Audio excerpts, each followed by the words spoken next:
East Cold having lost 4 in a row. Colorado red hot having won 4 in a row. The Dodgers give the ball to Randy Wolf, and Randy's been brilliant of late. In his last 10 games, he is 6-0, and the Dodgers have won 9 of the 10. Meanwhile, for the Rockies, a 14-game winner, young Ubaldo Jimenez, not only won 14, but on the other side, the Dodgers have beaten them all 3 times this year. By the way, the Dodgers have beaten the Rockies 12 out of 15, including 7 of 9 in Colorado. And, of course, you know about the so-called magic number being 1. We'll get to the ball game right after this.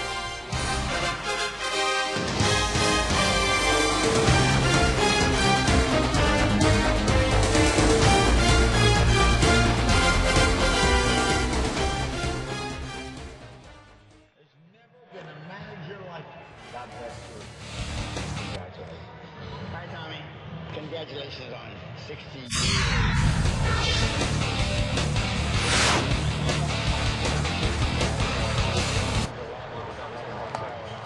Has he made that? Has he made that? Yeah. So this must be the garb, and I stuck out my hand. Wonder, gosh, who's this guy? He said, my name is Tom Lasorda, and your life changed forever, son. And I thought, oh my gosh, what's he going to do to me? But the last 42 years have been a blessing in my life.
One victory and the Dodgers are crowned National League West champions. It's the Rockies and the Dodgers. Let's get to our Lexus pursuing perfection. If you need a win, if you need to give the ball to a guy to get that W, why not Randy Wolf? Yeah, and it's been amazing what he's been able to do this year. I talked to him about a week ago, and he said, I feel younger now than I did 4 or 5 years ago. I feel stronger. My workout program's a lot better. No one would have believed that he would be the ace of the staff when this season ended. He's going to go tonight because he's probably going to go game 1 of the playoffs. And look at Randy Wolf. Look at all these guys that have been pitching and never made a postseason appearance. Randy Wolf, number 2 on that list. Forget about it. That will end on Wednesday. He is the game 1 starter. That's a lot of games without ever being in the postseason, so certainly he's going to be excited. You wonder how that's going to affect him when he pitches. Steve, we just heard Tommy Lasorda address the crowd, talking about excitement. I think this crowd is going to be behind Randy and the entire team. Yeah, I think Randy deals with excitement. He's been around for 11 years now. He knows how to go out there and pitch. He knows that being overamped on the mound isn't what his game's all about. He's got to have the touch of that curveball, big old looping curveball that goes up there about 62 to 68 miles an hour. His fastball rarely hits 90, but the differential in that speed and the fact that he can run that fastball up in the zone and you can't tell the difference between either pitch, that makes him awfully tough. It's a perfect night to win the division. You know why? It's an anniversary of sorts. Yeah, 5 years ago, it's our Cabot Woodstein legendary performance, and it was Steve Finley 5 years ago. Grand Slam, the second to last game of the year, beat the Giants in the win. National League West Division of 2004. Oh, that was a beautiful day, wasn't it? Let's have another one of those tonight. Let's celebrate tonight. And, of course, we'll be here, win or lose, for Dodgers Live. Stay tuned for First Pitch and Vince Scully.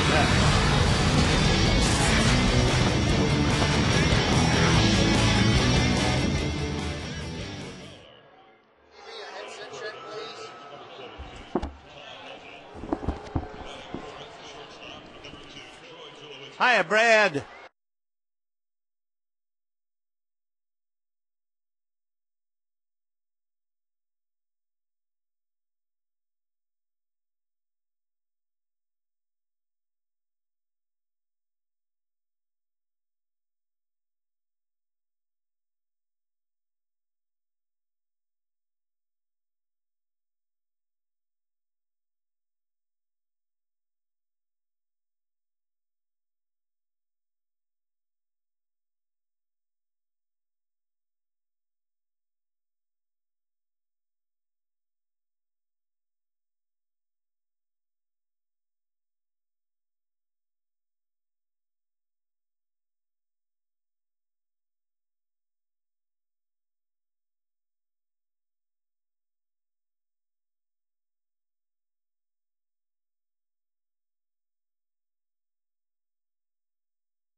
By Jack in the Box, where you can get anything on the menu any time of day.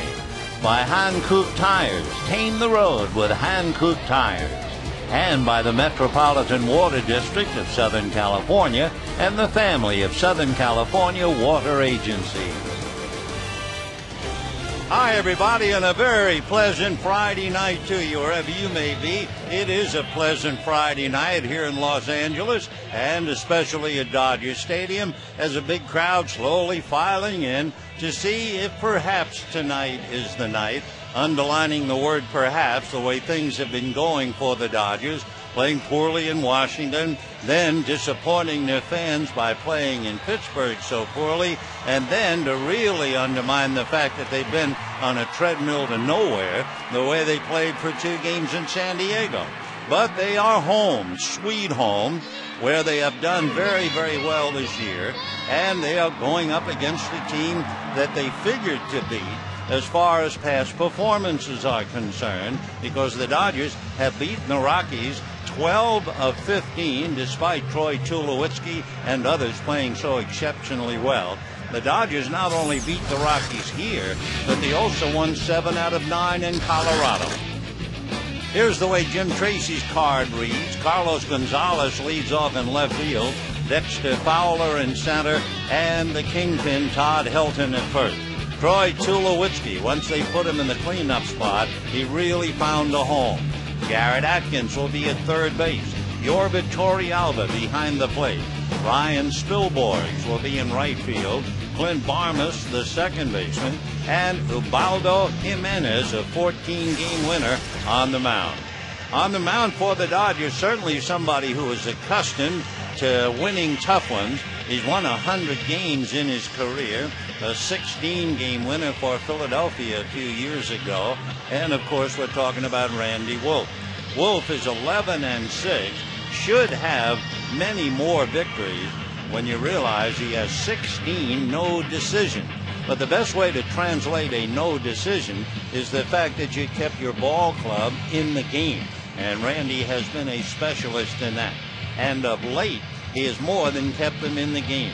In his last 10 starts, he is undefeated, 6 wins, no losses. And more importantly, in his last 10 starts, the Dodgers have won 9 of the 10. So the stage is set. The surprising Colorado Rockies checking in. Carlos Gonzalez, Dexter Fowler, and Todd Helton, as Jim Tracy, the former Dodger manager, brings his ball club here. And what a year Jim Tracy has turned in to get the Rockies where they are. They are the wild card team, and they're trying to win the division. When Jim Tracy took over, Clint Hurdle's club was 18-28, and Tracy won 2 and lost 4 in the first 16. The first pitch to Gonzalez inside, ball 1. From that day on, with a team that was 20-32, Jim Tracy piloted the Rockies to a record of 71-36 to get them where they are. The 1-0 pitch to Gonzalez fouled away, and the count 1 ball and 1 strike. Carlos Gonzalez, well, he is 23 years old. He'll be 24 the middle of October. He's from Maracaibo in Venezuela, and in the leadoff role, the Rockies are 19-6. And in any game in which he starts, they're 52-16. A check swing and a little roll to the plate. Casey picks it up and throws him out. So a check swing and a ground ball. Here are the Dodgers with the leather. Ramirez, Kemp, and Evier. Blake, Furcall, Hudson, and Loney on the infield. And the battery of Martin and Wolf. So with 1 away in the first inning, the switch inning center fielder checking in right-handed, and that would be Dexter Fowler. He is a real daddy long legs and covers a tremendous amount of ground in the outfield. Hitting .264 with 4 home runs, 34 runs batted in, and he takes low, ball 1. Fowler's a long drink of water at 6'4" and about 170 pounds. Had a scholarship to the University of Miami, and also had a basketball scholarship offered at Harvard. The next pitch misses, 2 balls and no strikes. However, he declined both chances to continue his education and signed with the Rockies. He was a 14th round pick 5 years ago. Dexter takes a look at a strike, and the count 2-1.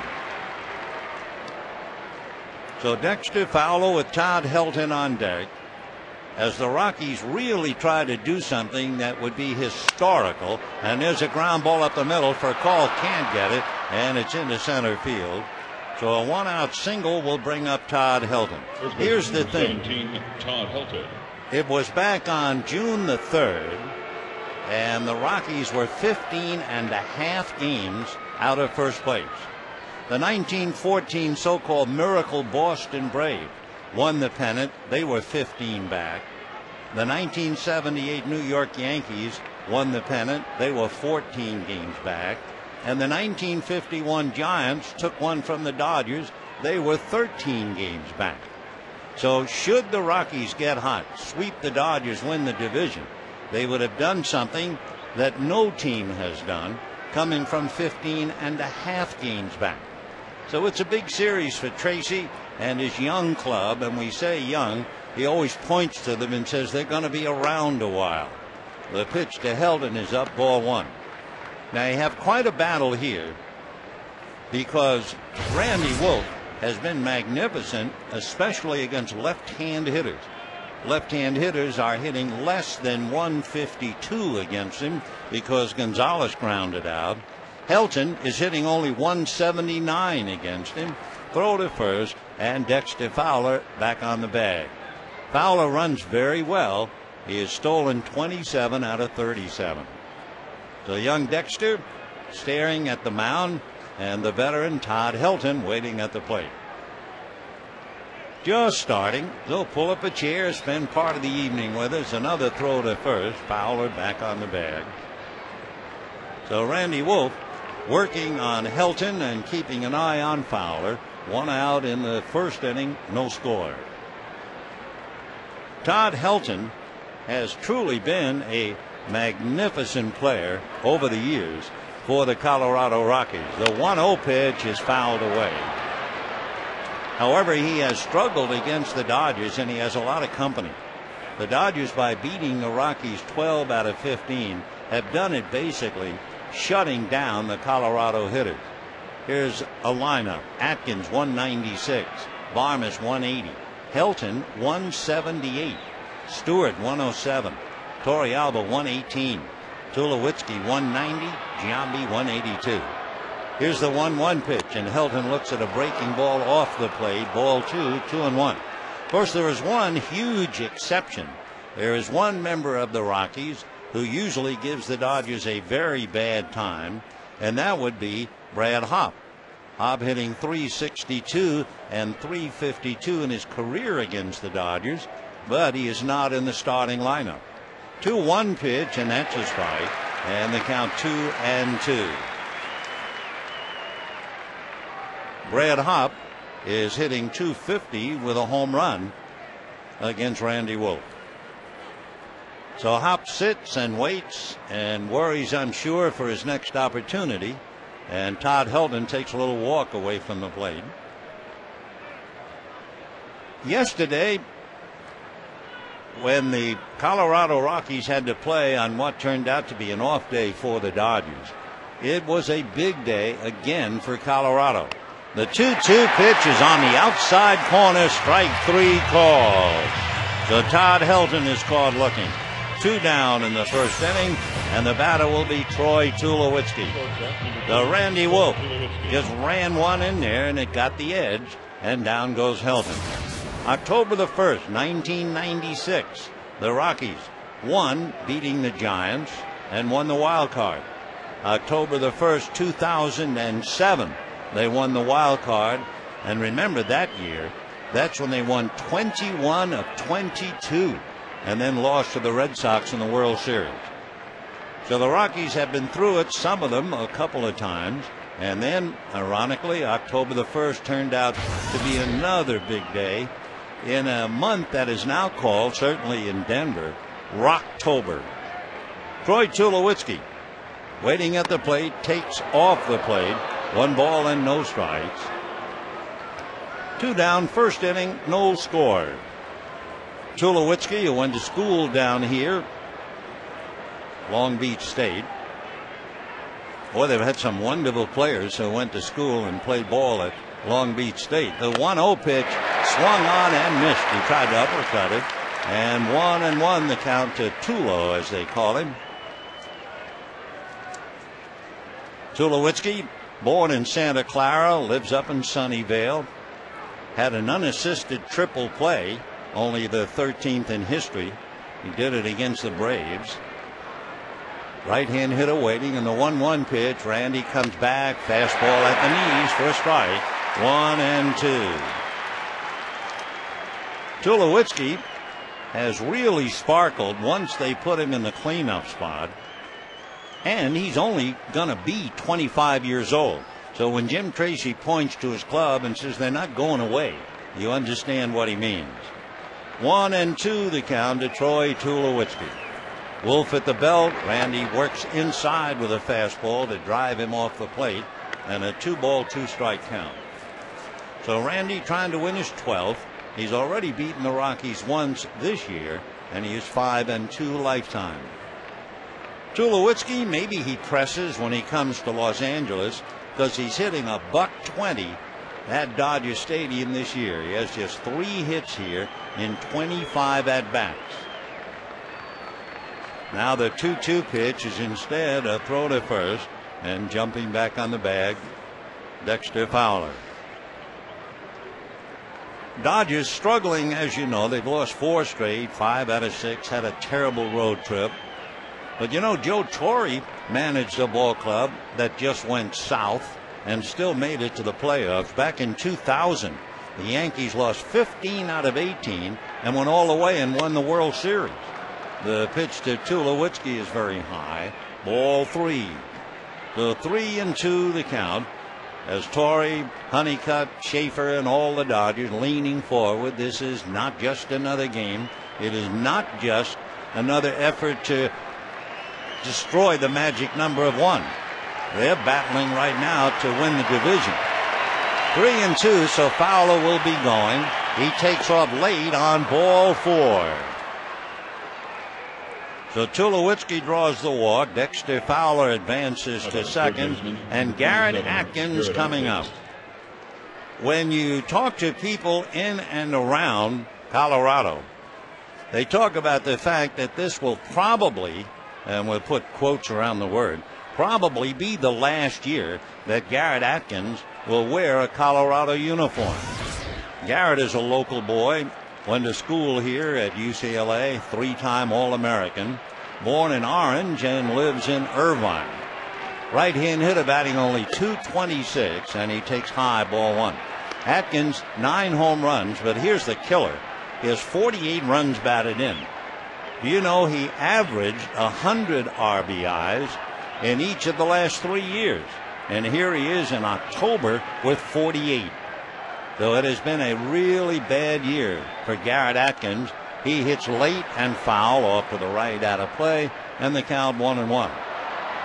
Garrett, 29 years old. He'll be 30 the middle of December. 6'3", 215. He hit as many as 29 home runs for the Rockies 3 years ago and had as many as 120 RBIs. But something has happened to him, and he's not hurt. So Fowler and Tulowitzki taking their leads with 2 out. And the 1-1 pitch, slow curveball, low, down on his knees is Martin to make sure it doesn't get away. 2-1 the count. Randy Wolf has 4 wild pitches, and he's usually a man very much in control. Randy has strikeout to walk ratio, not quite of 3-1, but close enough. So 2-1 the count to Garrett Atkins. Time now. Martin wants to go out to talk to Randy. If you're just joining us, Carlos Gonzalez check swing ground ball to third for an out. Fowler singled up the middle. Helton struck out, and Troy Tulowitzki got a walk. So 2 on, 2 out. Here is Atkins with Yorvit Torrealba on deck.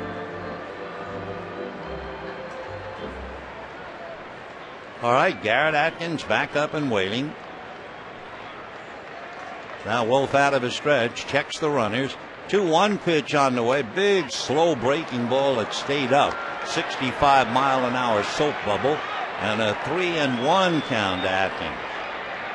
Atkins last year had 21 home runs, 99 RBIs, so it wasn't as if he was downhill coming into this year at all. So Garrett waits. Right-hand batter, 6'3". 3-1 pitch, fastball fouled away. Upstairs off to the right, 3-2. Pretty good fastball. After looking at a 65-mile-an-hour curveball, Atkins understandably was late on a 91-mile-an-hour fastball. 2 down, first inning, no score. Randy Wolf in a little trouble here, trying to work his way off the hook. Fowler and Tulowitzki take their leads. They'll be going. And the full count pitch is a fastball lifted back to first down the line. Slicing foul back into the crowd. And the count ran 3-2. As far as the Dodgers are concerned, there's really one important bit of news. Hiroki Kuroda is still bothered by neck pain. He had an MRI. It showed a small herniation in his cervical spine. He will not be on the postseason roster first time around. It's not surgical. It's just trying to get the pain relief. There's some pain for Randy Wolf. This will be his 25th pitch. And the 3-2 pitch to Atkins is ball 4. So Randy Wolf back-to-back walks along with a single to Fowler, and Rick Honeycutt going out there to try to help. And Yorvit Torrealba will be coming up. Jim Tracy was talking about Torrealba before the ball game, and he was saying how some players respond to pressure and a tight race, and others can't.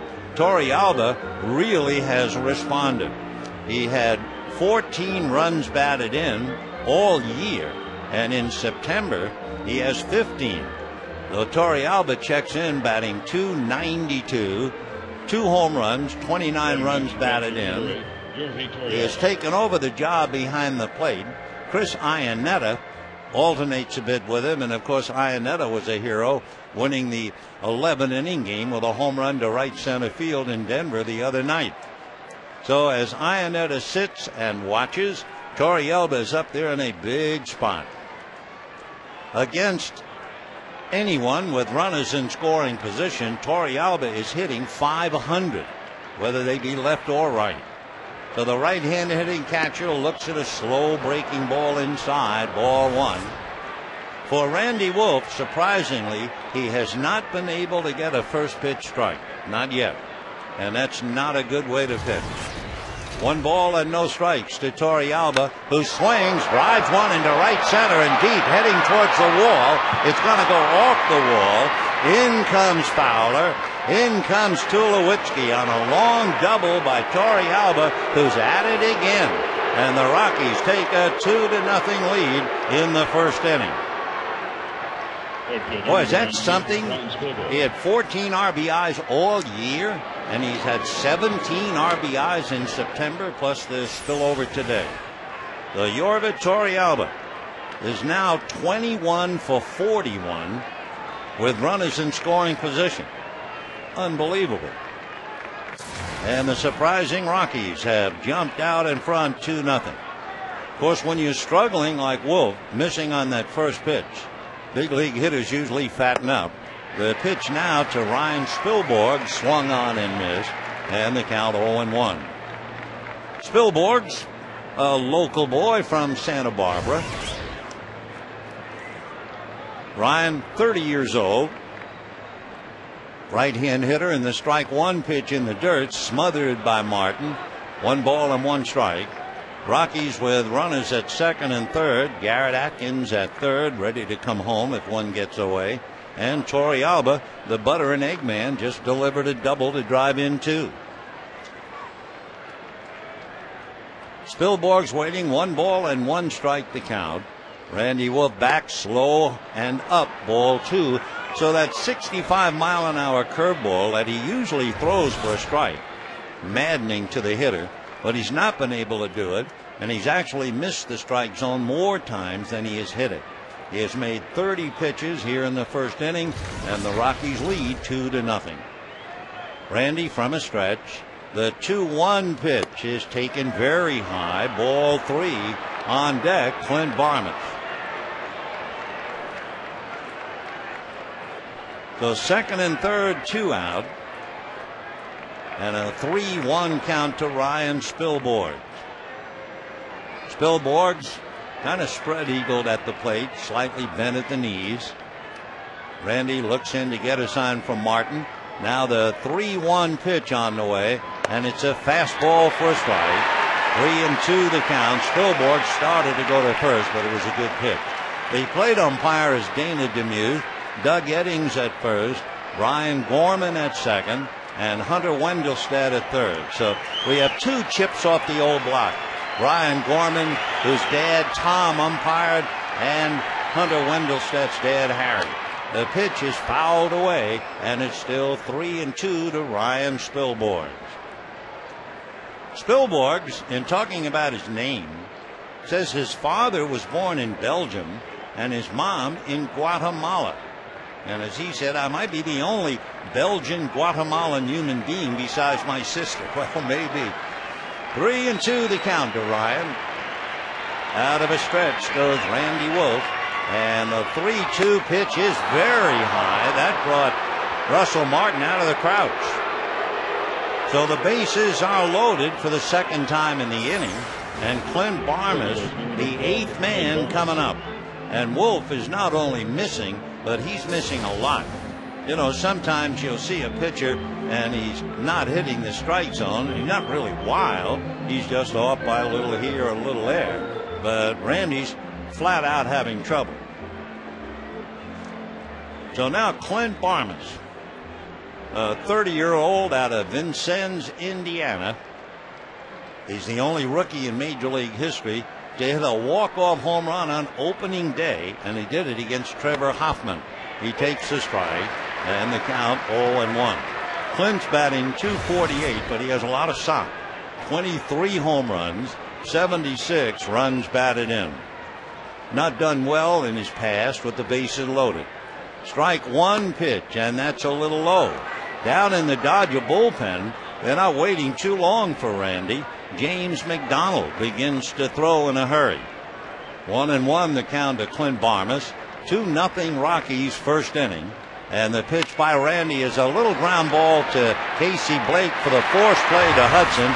And Wolf survives the inning, but it was a battle to survive. For the Rockies, they get 2, leave 3. Torrey Alba knocks them both in with a double.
Randy Wolf made 37 pitches in the first inning, so it was quite a struggle as he just couldn't find the strike zone. Now let's take a look at the Dodger lineup. Rafael Percal, followed by Andre Ethier and Manny Ramirez. Matt Kemp hits cleanup, followed by James Loney. Casey Blake returns to the Wars after missing 8 games. Russell Martin behind the plate. Orlando Hudson bats 8th at second base. Randy Wolf on the mound. On the mound for the Rockies is Ubaldo Jimenez. He's a big boy, 6'4", about 215. He's 25 years old, and what will be very interesting about him is what happens in the first inning. He has really become somewhat, I'm sure, of a head case in the sense that the first inning has just been driving him crazy. So much so that the Rockies actually had him warm up a little extra length of time to maybe make him think it was the second inning. But it's the first, and let's see. His first pitch is very high to Rafael Percal.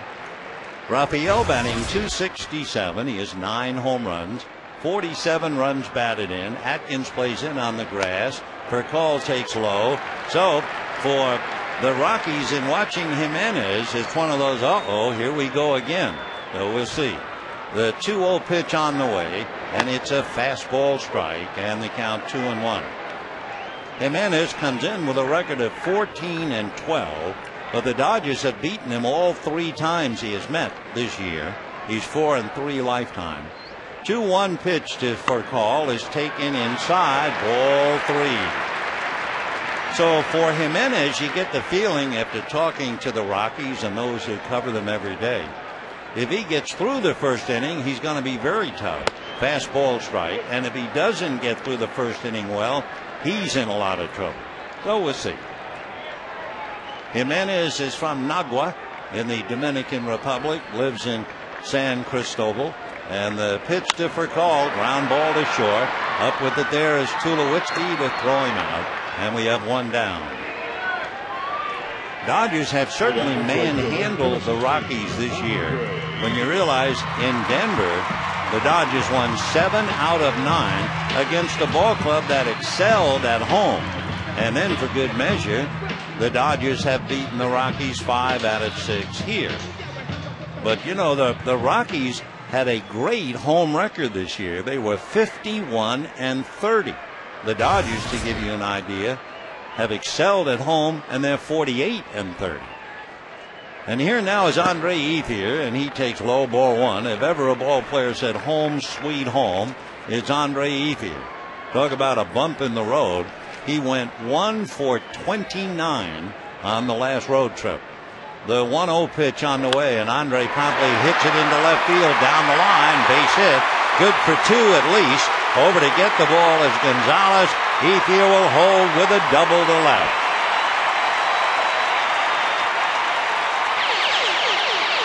So Andre Ethier, after struggling on the road, hits one inside out and slices a double to left. And the batter now, Manny Ramirez.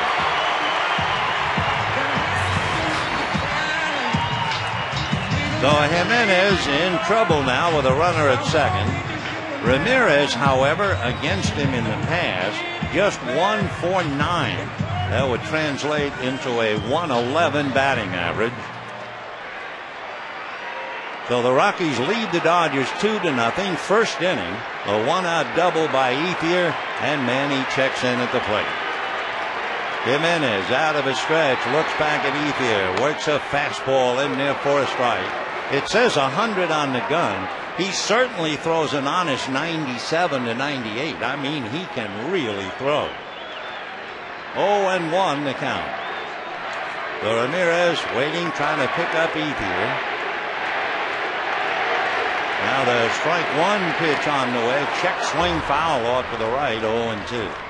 Jimenez is averaging 108 pitches per start. That's tops in the National League. Justin Verlander of Detroit throws on an average of 112.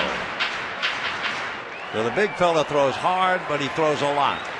0-2 the count to Manny Ramirez with Matt Kemp on deck. Ethier at second, 1 out. Rockies lead 2-0. Jimenez set, big guy deals, fastball, got him looking, and down goes Manny. So Ramirez, losing some aggression, just takes 3, and we look at one as a check swing.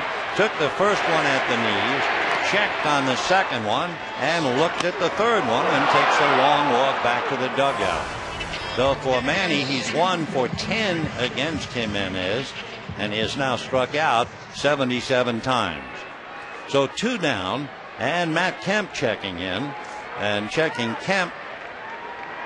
He's hitting .474 against Jimenez. And the right-hander deals, almost hit him. It looked like a breaking ball that slipped. The crowd boos that, but that's not the way to intimidate a hitter. It was a slip curveball, and it was about 80 miles an hour. If you want to intimidate, you don't throw a curve. So 1 ball and no strikes to Matt Kemp. But a wake-up call certainly that Jimenez knows Kemp has hurt him in the past. Matt is 9 for 19 with a home run. He looks at a strike, and they count 1 ball and 1 strike. Matt hitting .301. 26 home runs, 100 runs batted in. Considering he plays a most demanding spot in center field, he would be number 1 in RBIs for center fielders. 1-1 fastball, little ground ball to Barmes, and that will be that. And so Ubaldo Jimenez, haunted by very bad first innings, sets the Dodgers down, and we will see what that means. It's 2-0 Rockies.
Carlos Gonzalez and Dexter Fowler. And the question now is, can Randy Wolf throw strikes? And he certainly does against the opposing pitcher.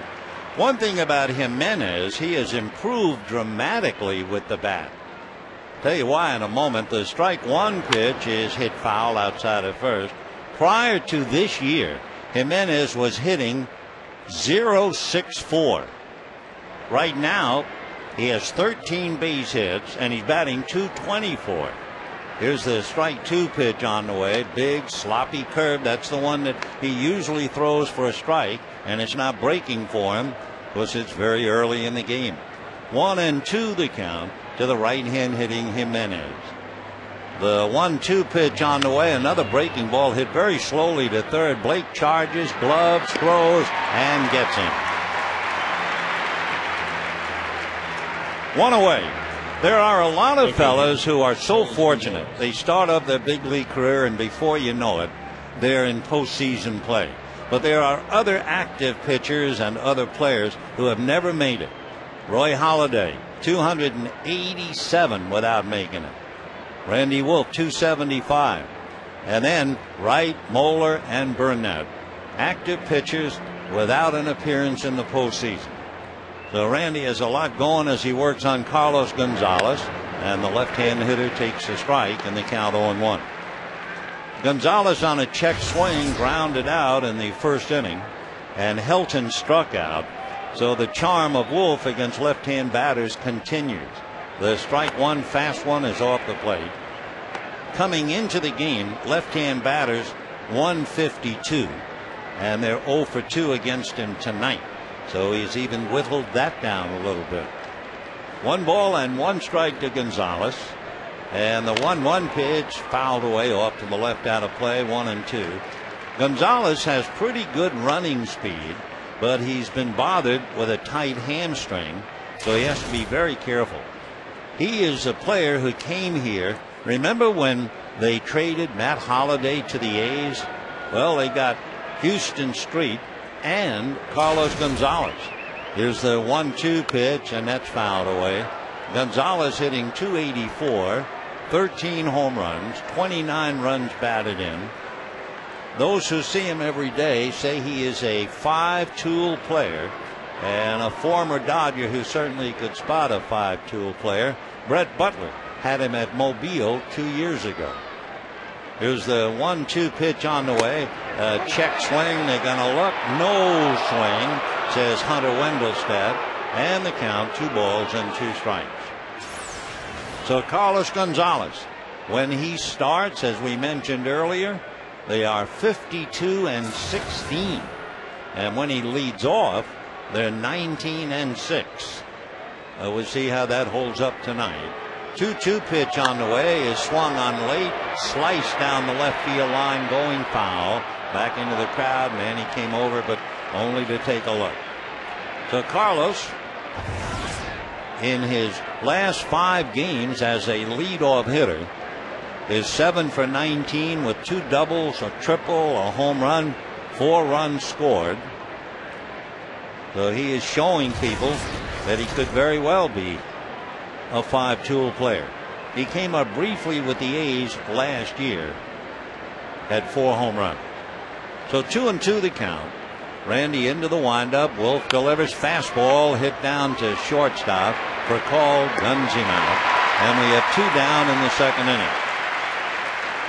Rockies are leading 2-0. If you joined us a bit late, Fowler singled up the middle, and after Helton struck out, Tulowitzki walked and Atkins walked to load up the bases.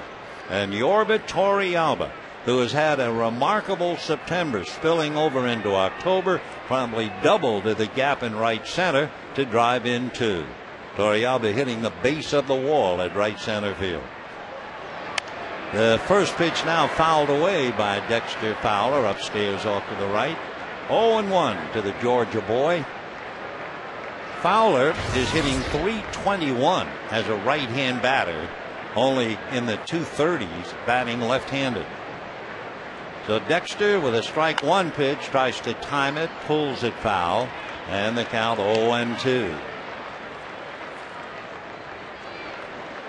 It is really fun when you go to Colorado to watch the Rockies and see this kid cover center field.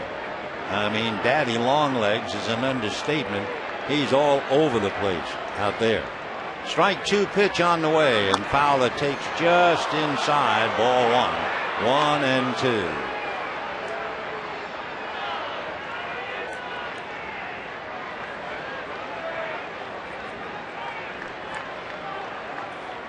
Randy Wolf nods yes to Russell Martin, and the 1-2 pitch to Fowler, fastball, foul back.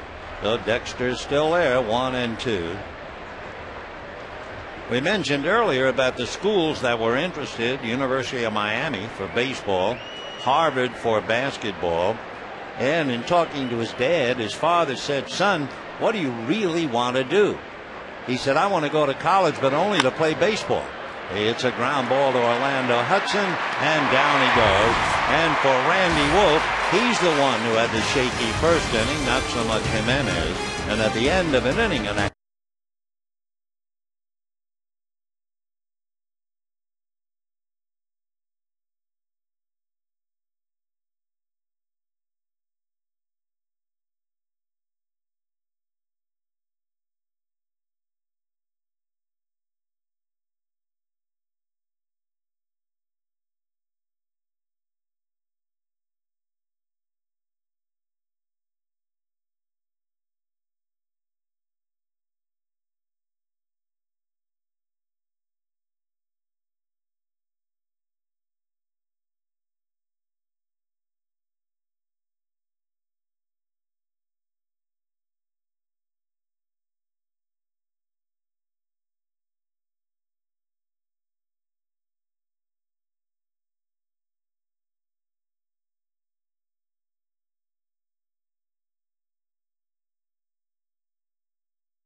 in the first inning and gives up 2 runs, turns right around in the second inning and makes only 16 pitches.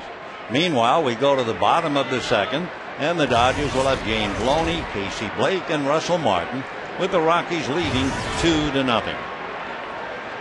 So Loney trying to get the Dodgers going in the right direction, and Jimenez fastball, a comebacker, and Ubaldo has it, fires over to Helton in time. 1 pitch and 1 away here in the second inning. Number 23, Casey So the batter now will be Casey Blake. And of course, one of the toughest things, this is a tough game to play. It is particularly tough when you don't play all the time. It is so very easy to lose your stroke, lose your timing if you're just out a couple of days.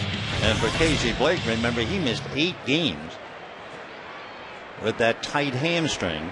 But Casey in there now, hitting .280, and the fastball is high, ball 1-0. Casey Blake against Ubaldo Jimenez this year, 2 for 8. Now the 1-0 pitch on the way. Blake takes low, 2 balls and no strikes. 1 out, second inning. Rockies 2, Dodgers nothing. Casey, when he was playing, was red hot. He takes a strike. In other words, he missed 8. Before that, his previous 9, he hit .393. So it was a terrible time for the Dodgers to lose him. Now the 2-1 pitch on the way. Fastball for a strike. And again, in the mid-90s, he did hit 100 according to the gun. Although scouts tell me that the Dodger gun may be 2 miles higher. He throws hard.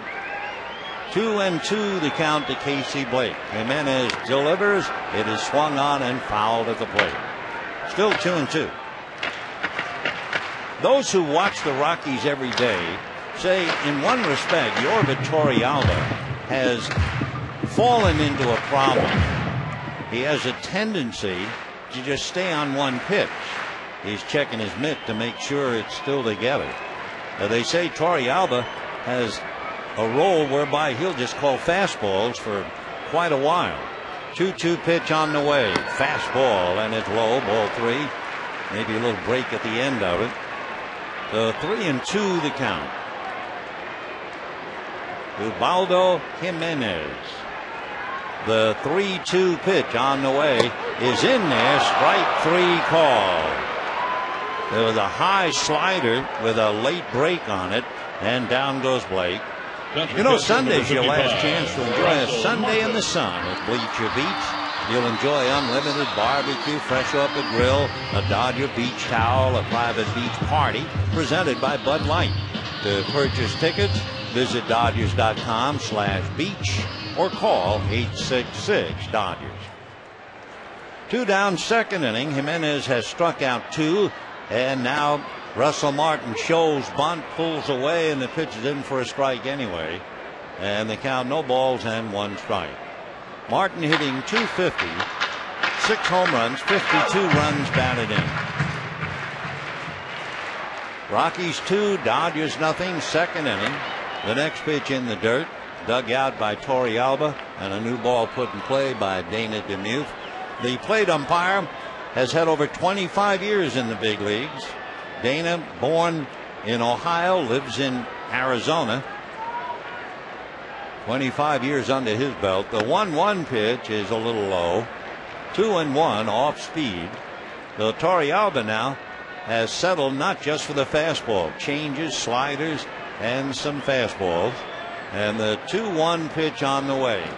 Fastball, a hopper backhanded by Barmes, flips over to first, and that's the inning. So down go the Dodgers, 5 in a row since the double by 8 here. And at the end of 2,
third inning, and Todd Helton will start it off. So Helton checking in, and Randy Wolf starts him on the outside corner for a strike. Little slider. Struck him out looking at a fastball first time up. Todd batting .322, 15 home runs, 86 runs batted in. he has a look and pays the price of another strike. Interesting thing about Colorado, tough to figure out. The Rockies against left-hand starters at home have won 19 and lost only 10. Strike 2 pitch is very high, showcase fastball. On the road against left-handers, same lineup, they're 7 and 15. Because there's so many things as you look at Ryan Spilborgh's trying to figure it out. How in the world that can happen? 2-2 the count now to Todd Helton. Jim Tracy talking about his sons, especially his son Chad, fine young ball player, and had a big year in the Texas League as Helton drives one into left field for a base hit. Manny Ramirez gets it back in. So Helton, a leadoff single to left field, and the batter is Troy Tulowitzki.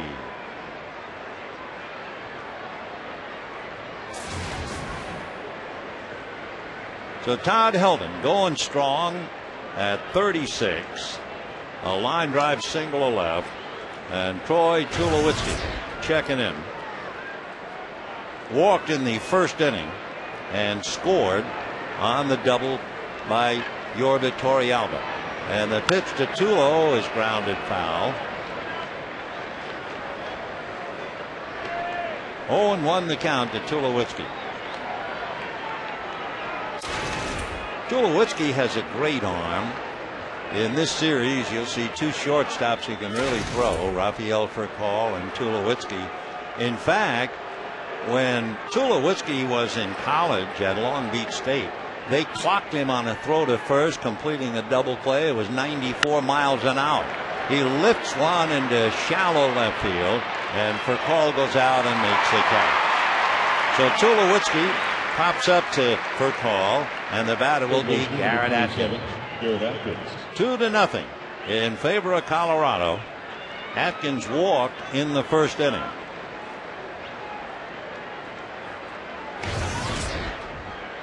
Garrett had a problem this year trying to figure out what happened to him. He had a problem this year in spring training. He was bothered by a groin injury much of the spring, but certainly he's over it by now. But still hitting only .226. He looks at a big slow curveball that misses. Ball 1. Atkins, Southern California boy who basically shunned the beaches. He wanted to take batting practice with his dad, and it certainly paid off. 1 ball and no strikes. Garrett swings, whacks one foul into the chairs down along the left field foul line, and it kicks back out onto the field. Garrett will be 30 years old the middle of December. Signed as a 5th round pick out of UCLA. Came to a few games certainly here at Dodger Stadium. His dad loved to play, but he stopped playing baseball after Little League and pretty much enjoyed the progress of his son. And Garrett's younger sister played volleyball in high school. He fouls another pitch away. 1-2 the count. Garrett went to University High in Irvine, and the Mets drafted him back in 1997. But instead, he opted to go to UCLA, and he became the only 3-time All-American in UCLA history. 1-2 the count to Garrett Atkins. Wolf delivers inside, and it got a little bit of him. So hit by a pitch. Atkins goes to first. It's the second time that Atkins has been hit by a pitch this year, which is not even small change for Don Baylor, who is the hitting coach for Colorado. I don't have the number in front of me, but I think Big Don was hit like 267 times, some ridiculous number. Sitting behind Don is the pitching coach, Bob Apodaca. So anyway, it's 2-0 Rockies here in the third, and they have 2 on, 1 out, and that man comes up again, Yorba Torrealba, who doubled in 2 in the first inning. Torrealba hitting .295, 2 home runs, 31 runs batted in, and he takes a look at a pitch inside, ball 1. So Wolf is not certainly as sharp as we've seen him in the past. And once again facing Torrealba with a runner in scoring position. And remember, he's hitting better than .500 in this spot. Now the 1-0 pitch on the way to the catcher is taken for a strike. Torrealba is 5'11", but a very well put together 200-pounder. Not a lot of power at all. He has just 2 home runs. His big league high 2 years ago, he had 8. 1 ball and 1 strike to count. Wolf set, ready, slow curveball. Hit slower down to Furcal, quickly to Hudson, and they get the force on Atkins. So this time Torrealba fails to deliver. Atkins removed at second. Helton moved over to third. And with runners at first and third, the batter now is Ryan Spilborghs with 2 out. Spilborghs, right-hand batter, walked in the first inning. Among other things for Spilborghs, 8 home runs, but he has 24 doubles. Against the Giants back in the last week in August, he had a walk-off grand slam, the first in Rockies history. He did it against San Francisco. Ryan pulls the first one foul. 1 ball and 1 strike to count. One thing about Spilborghs, you look at him here, he's hitting in the number 7 slot tonight. He's batted in 7 different spots in the lineup, all 3 outfield positions. 1-1 to count. First and third, 2 out, 2-0 Rockies. Spilborghs back up, waiting, and the 1-1 pitch on the way. Big curveball, but high again. So he has missed more with that slow curveball tonight than in any game he has pitched, certainly, I think, in his last 10 starts. That's always been a money pitch for him, but not yet. But we're only in the 3rd inning. 2-1 to Spilborghs with Clint Barmas on deck. Wolf set, Randy delivers, slow curve, got it over this time. So the deuces are wild. 2 balls, 2 strikes, 2 out, 2 on, and the Rockies lead 2-0. Todd Helton doing a little cheerleading at third. Over at first, Yorvit Torrealba. And Spilborghs waiting, 2 balls and 2 strikes. The pitch is a fastball, swung on and missed, and that'll do it for Spilborghs. Checking with Dana Demuth, did I swing at a strike? No runs, a hit, 2 left at the end of 2.5, 2-0 Rockies.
labored. He's made 71 pitches in 3 innings.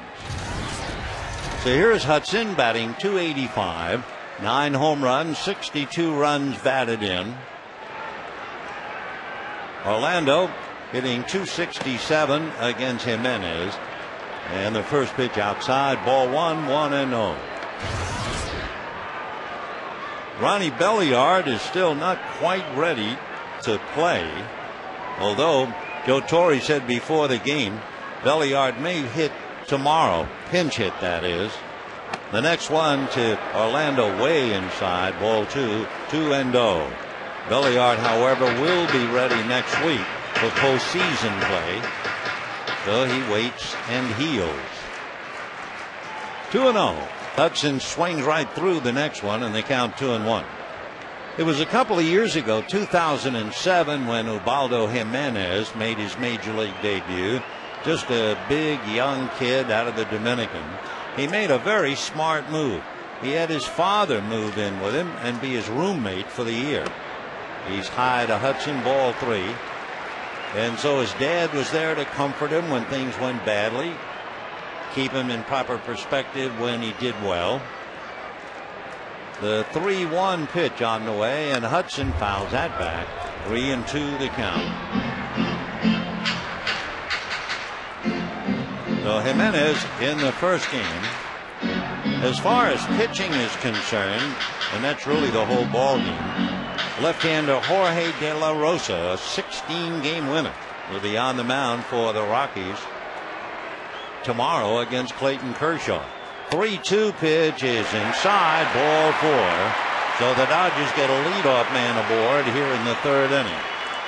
In talking about pitching and how important it is, you take a look at the Rockies, you always think of home runs and mile high, the ball carries there, but the Rockies have the only starting 5 in Major League Baseball with 10 or more wins. De La Rosa, Marquis, Jimenez, Cook, and Hamill. And of course, remember, they have lost a very talented left-hander until next year at least. Here's Wolf showing bunt, then puts the bat back on his shoulder. Jeff Francis, you remember, got hurt, unable to play, but he'll be back next year. Wolf waiting, turns, shows bunt, then pulls the bat back, and it's outside, ball 1. Randy has 11 hits. He has a home run, and he has 11 runs batted in. A lot of RBIs for a pitcher. Strikes out less than a third of the time, and with the bat, he has sacrificed successfully 8 times. Hiroki Kuroda has done it 9. 1 ball and no strikes. Randy showing bunt, pulls the bat back, and the pitch is low, ball 2. So Jimenez gave up a double with 1 out to Andre Ethier in the first inning, retired the side in order in the second, and now walks the number 8 man in the lineup, Orlando Hudson. Hudson has stolen 8 out of 9. Wolf pulls the bat back, only this time it's a strike, and they count 2-1.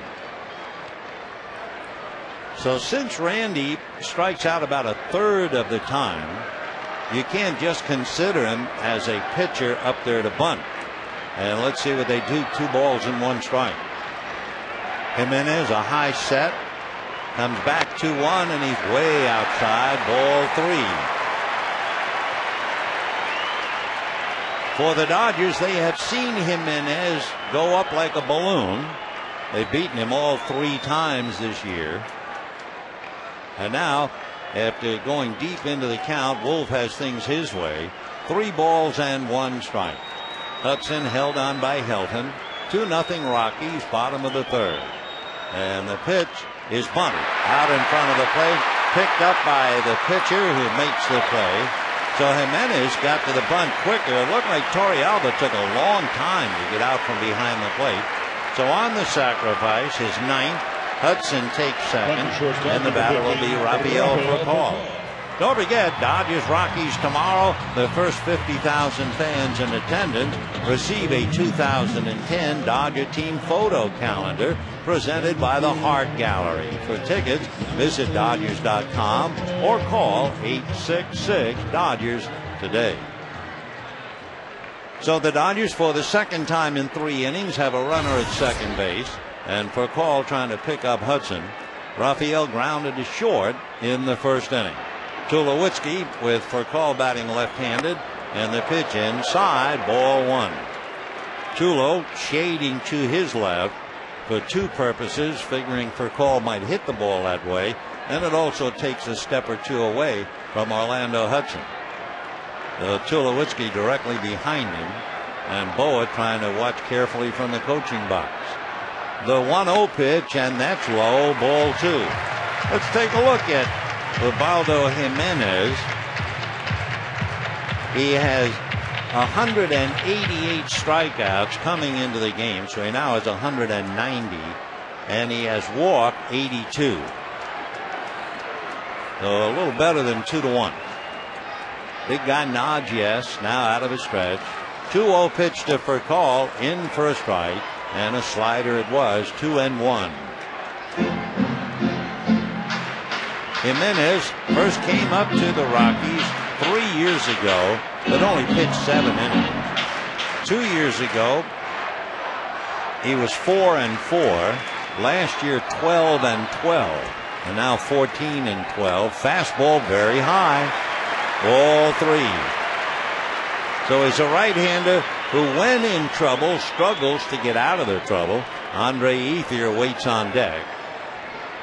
So he walked Hudson, went 3-2 to Wolf, who sacrificed. Now he's 3-1 to for COL. Right-hander delivers, and it's a high strike up in the zone. That's a pitch he got Casey Blake with, a high slider. It looks like if you're the hitter, you're going to give up on it. It's out of the zone and then just dips in. Raphael hits about 40 points higher right-handed. 3-2 the count. Hitting left-handed, of course, against Jimenez. And Ubaldo's way outside. Ball 4. So here in the third inning, he has set the Dodgers up with a couple of walks. And Bob Apodaca will go out to the mound to try and settle him down. As we said, he has a tendency to implode when he has a bad inning. So Apodaca going out to try and soothe his feathers a little bit, with Andre Ethier and Manny Ramirez due up. And remember, Ethier hit one inside out and went the other way for a double in the first inning. For Andre Ethier, it has been a remarkable year in many, many ways, and especially his ability to pick up extra base hits. He has 76 extra base hits. That includes his double. Sean Green, back in 2001, when he had a huge year, including 40 home runs, he had 84 extra base hits. So Andre, 8 back of him. Then you had Adrian Beltre had 80, Raul Mondesi 77, and Andre checks in now with 76 extra base hits. All right, 2 on, 1 out, 2-0 in favor of the Rockies, and Jimenez working on Ethier. Young right-hander ready and delivers. Fastball low. Ball 1.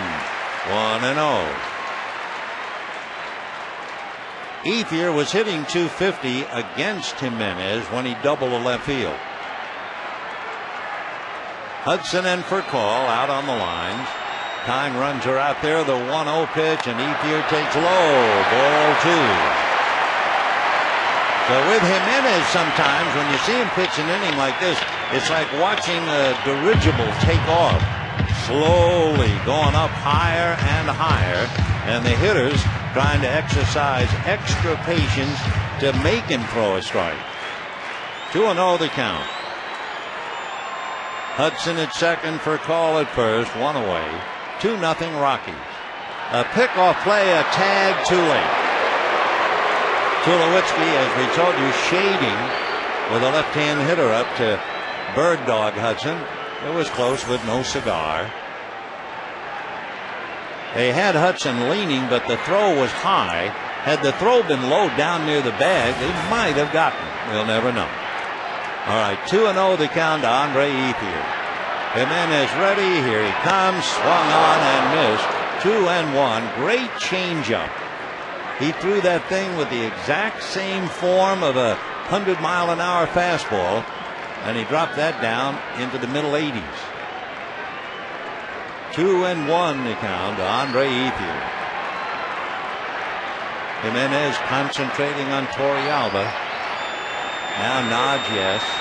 And time. Ethier's not ready. Scraping at the dirt and backside of the box. With a hard throw, the back lines have just about been obliterated by the Dodgers. Rockies weren't worrying about Randy Wolf overpowering. 2 balls and 1 strike. Jimenez ready. Here he comes. Swung on and missed. 2-2 and another slider. Only that slider would make a lot of pitchers happy if it was their fastball. That slider was clocked at 90. That's about as hard a slider as we've seen clocked in a while. 2-2 the count. Hudson, who walked at second. COL, who walked at first. And Ethier up there, 2 balls, 2 strikes. Jimenez, another check. Right-handed delivers. And it just fouled away. Off speed, down and away. Although I have to challenge the gun this time. They're calling that a 90-mile-an-hour changeup. I don't believe that. No way. 2-2 the count. He's certainly mixing them up. And Ethier hanging tough. 2-2. Jimenez again leans in, nods yes. And the 2-2 pitch is swung on and fouled away outside of first. The other night, you may remember if you were with us, Andre Ethier had a 13-pitch at bat. It was in the 3rd inning against the young left-hander Cesar Ramos. And then you say, well, how'd he come out? He grounded out. Well, we'll see what he does tonight, but he's up there chipping them off. 2-2 pitch is low, ball 3. Jimenez struggling, it's obvious, and waiting Manny Ramirez. Jimenez walked 2. His problems began by walking the number 8 hitter. 3-2 with 1 out. Runners take their leads. The runners will go back as Jimenez backs off the rubber. Andre Ethier, who has certainly been a hero this year, has struck out 115 times, but he is also grounded into 19 double plays. Let's see what the runners do. They go, and the pitch is fouled away. So that was going to be the question we wanted to pose. He strikes out a lot. He hits into a lot of double plays, and Torrey, taking both into consideration, had them going. So Hudson and COL again checking with Larry Boa as they go back to the bag. 3-2 the count. 1 out. Bottom of the 3rd. Rockies 2, Dodgers nothing. Jimenez out of the stretch. The runners go, and the pitch is in the dirt. Ball 4 to load them up for Manny, and listen to this crowd.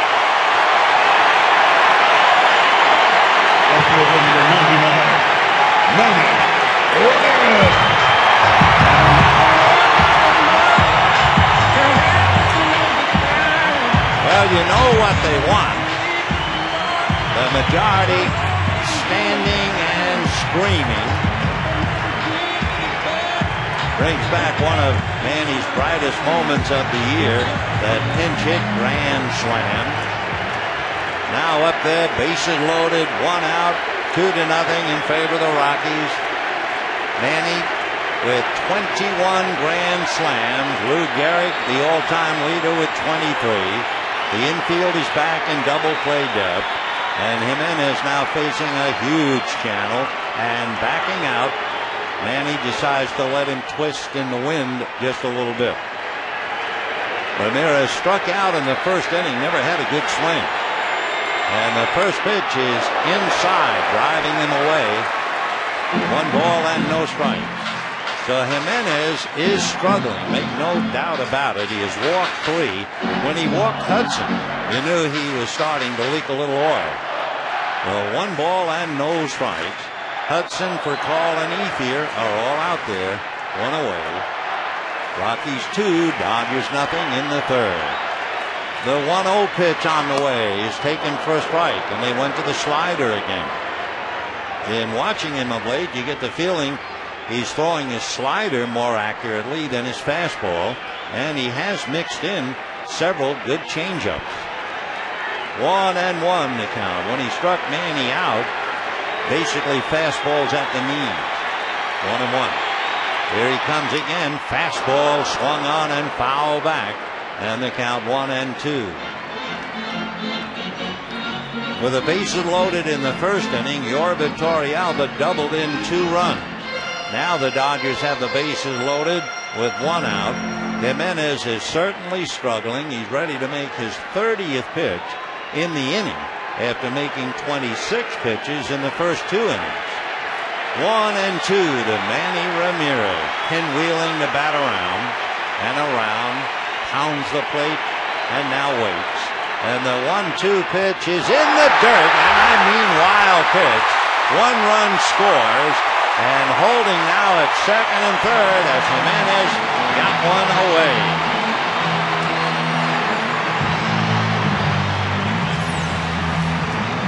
So Jimenez trying and overthrows, and that's always been one of his problems.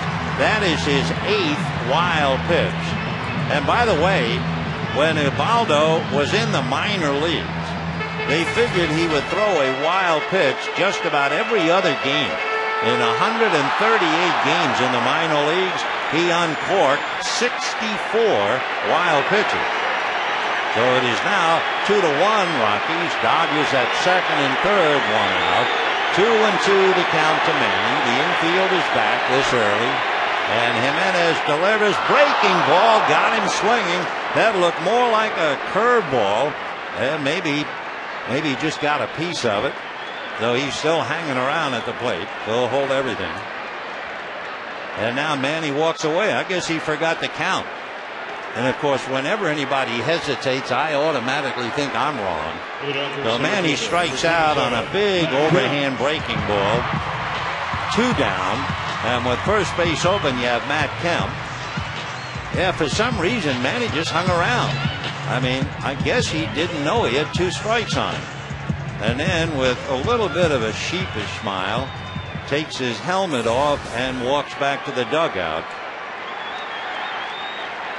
So 2 out. Ramirez has struck out twice. And here's Matt Kemp. And swings at the first pitch. Slider down and away, 0-1.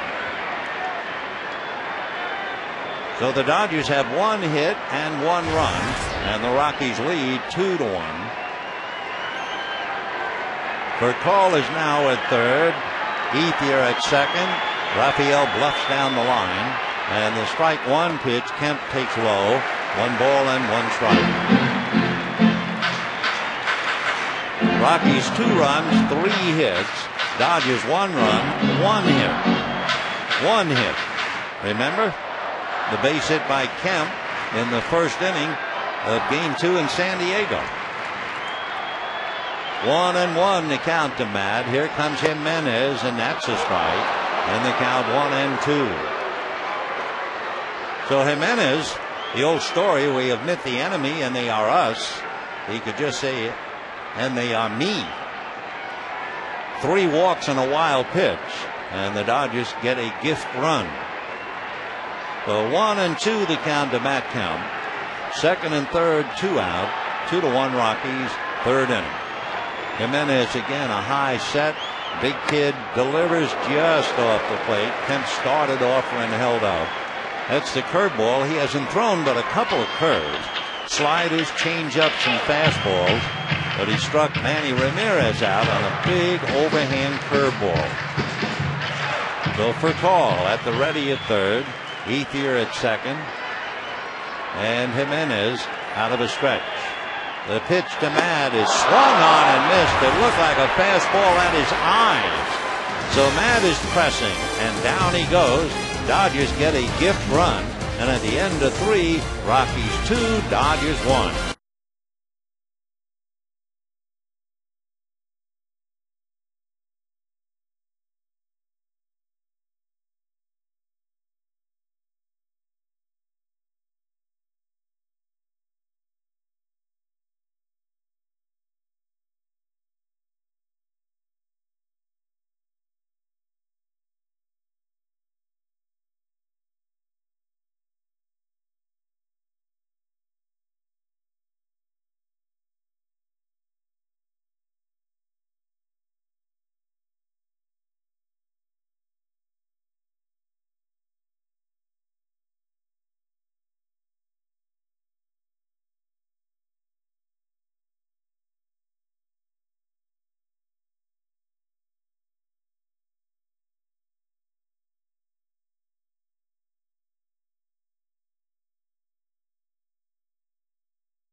To manage the same team for 20 or more years. Who are the other 4?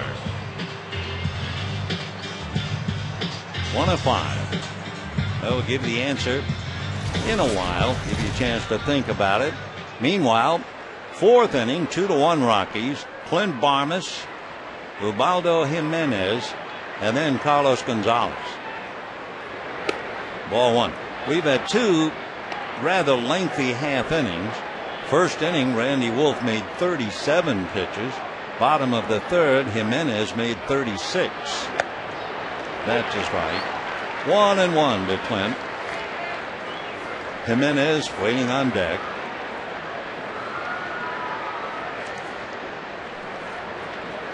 Off speed, 2-1. Last 10 games, Barmes has had 6 multi-hit games. Over that stretch, hitting just under 380. And ball 3. Since the All-Star break, he has 13 home runs. He gave him 23, so Wolf has to be very careful, falling behind 3-1. And ball 4. So Randy is struggling. So is Jimenez. Pitcher number 38. Wolf walked 3 in the first inning, so now he has walked 4 and hit a batter. Jimenez has walked 3 and wild pitched a run over. And now let's see if they ask the big right-hander to sacrifice. Jimenez with the bat this year has 11 sacrifices. Got it. Foul. 0-1.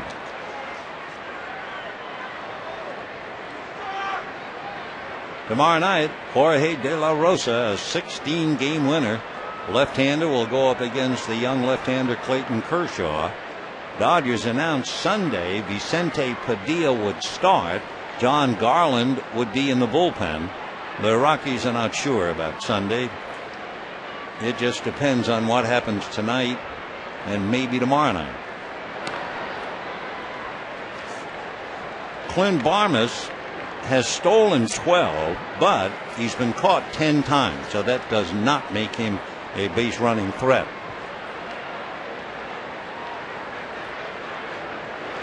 The bunt is down. Wolf's play, first base. Not knowing that, Barmes went into second base in a slide. So 12 sacrifices for Jimenez, and Carlos Gonzalez coming up. Again, remember how tough Randy Wolf has been against left-hand batters. And Gonzalez 0 for 2. Well, let's see, the only left-hand hitters. Helton is 1 for 2, Gonzalez 0 for 2, so 1 for 4. Still hitting about a buck and a half are left-handers against Wolf.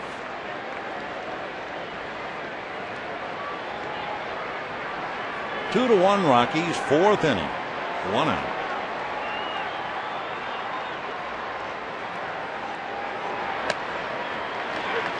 Just nicked the corner for a strike. 0-1. Gonzalez has good running speed.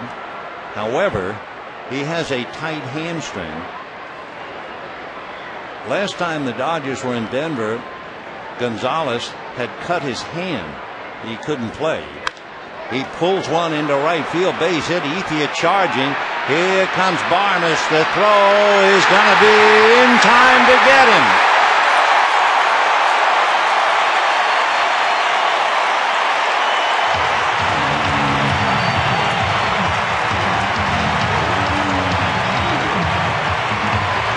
Andre Ethier throwing a strike to Russell Martin, who put the block, and Barnes never could get in there. Big play by Andre Ethier on the fly, and Barnes hammered at the plate.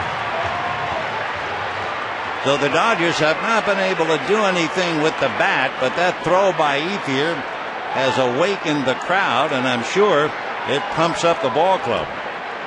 So Gonzalez with a base hit moves to second on a fine throw by Andre Ethier. 9-2 it is scoring. So with 2 down, the batter is Dexter Fowler, and Gonzalez at second base. Still 2-1 Rockies. And ball 1. Colorado 2 runs, 4 hits. Dodgers 1 run, 1 hit. But one thing that Randy Wolf has done so far and gets himself in trouble, he can't make that first pitch for a strike. So he's pitching backwards. Gonzalez at second, 2 out. Fastball in there. 1-1. So Torrealba doubled in 2 in the first inning. Rockies left runners at first and third in the 3rd inning, and now they've had a man thrown out at the plate. On deck, Todd Helton. Slow curveball hit to the hole, backhanded by Fracall, throws to third, and they get the runner Gonzalez, who went in standing up.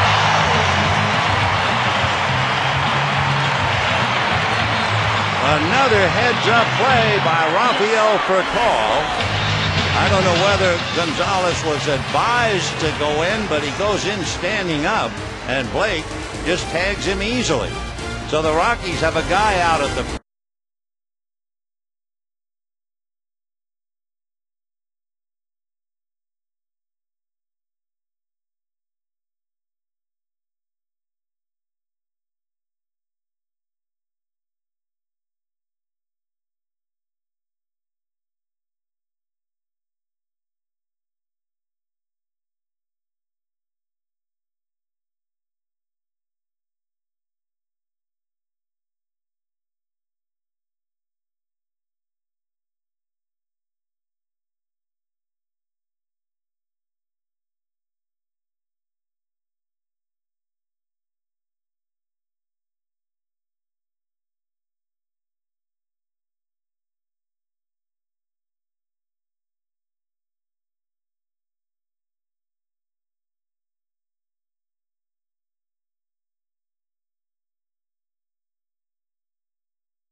For a call, makes a heads-up play, throwing to third because he had no chance to get Fowler. And Gonzalez comes in standing up and was tagged out by Casey Blake. So the Rockies lead 2-1, but they've had two men nailed at third and home. And here now is James Loney for a strike. Loney hit a one-hopper back to Jimenez in the second inning.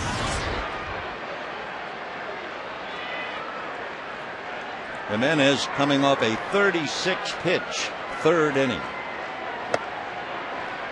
1 ball and 1 strike. Jimenez so far has made 62 pitches. We told you he averages 108.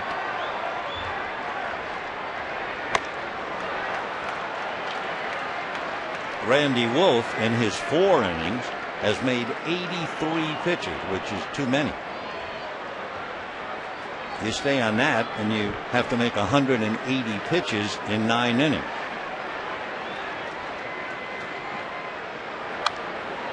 Ball good, fastball in on the hands. Ubaldo Jimenez, 14-game winner, looking for number 15.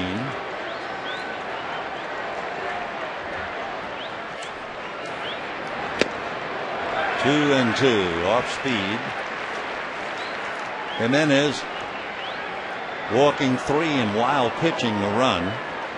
Grew up, his hero was Pedro Martinez. Understandable, especially if you're from the Dominican. And that takes care of James Loney. So for Jimenez, he is extremely effective when he throws strikes. He struck out 5 and 3 in a row. How about the managers? Remember the question was, Tommy's one of 5 to manage the same team for over 20 years. Who are the other 4? Well, some pretty memorable names. Connie Mack, John McGraw, Bobby Cox still at it in Atlanta, and Walter Alston.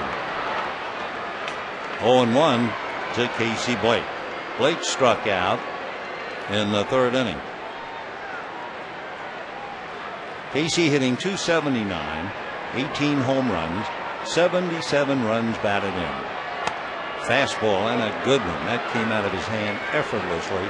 0-2.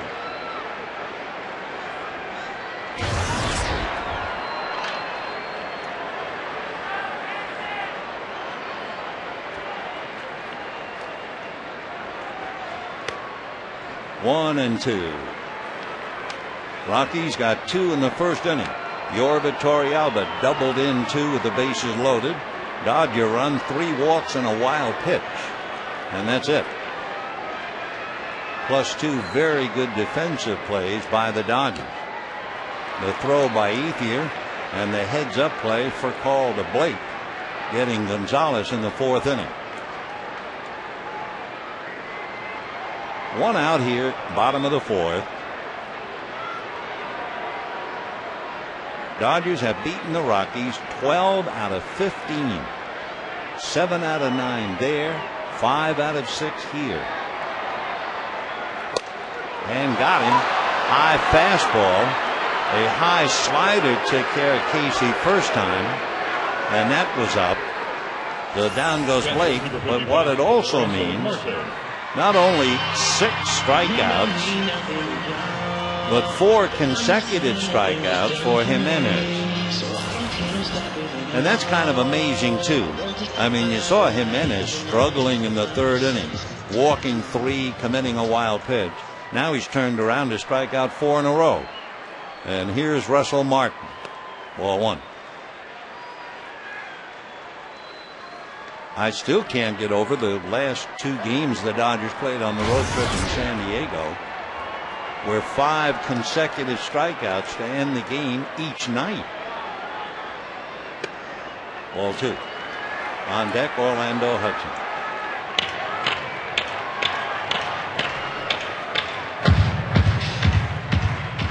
Well, the front runners certainly stumbled tonight. The Marlins beat the Phillies 7-2, so they're now 92 and 68. And the Brewers beat the Cardinals 12-6. The Cardinals are 91 and 69. Dodgers have won 93. The Rockies have won 91. Are you old enough to remember the name Robert Benchley, who was a wonderful writer and then came to Hollywood and made a whole lot of short subjects, as they used to call them, and he was hilarious? That's Paul Ford. And one of the great moments for Robert Benchley was called the Treasurer's Report. You might have read it. And at one time it was a classic that they played in the movies. And there he was with a geography pointer. Remember the wooden stick with the rubber on the end of it that the teacher used to point at maps? Well, he'd have that pointer, and he pulled down this sheet, and he's now trying to give the Treasurer's Report. And it is unbelievable. Well, I was thinking about it today, because I was reading in the paper the variables, the things that could happen right now amongst the involved teams, Dodgers, Rockies, Phillies, Cardinals. And if I tried to explain it to you, I would be doing Robert Benchley and the Treasurer's Report. Meanwhile, Martin's a tying run over there with 2 out, and they're going to watch him. Russell has stolen 10 and has been caught 6 times. Rockies 2, Dodgers 1, bottom of the 4th.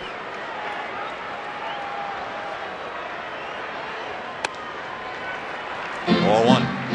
Hudson, remember, walked and eventually scored on the wild pitch in the 3rd inning. Dodgers have 1 hit so far, a 1-out double by Andre Ethier in the 1st inning. Fouled away. Orlando has had great success against the Rockies during his career. He's a .300 hitter against them. 1 ball and 1 strike. Martin held on by Helton. And ball 2. Jimenez can be so impressive when he's throwing strikes and appear to be floundering otherwise. Plus throw in 8 wild pitches. 2-1.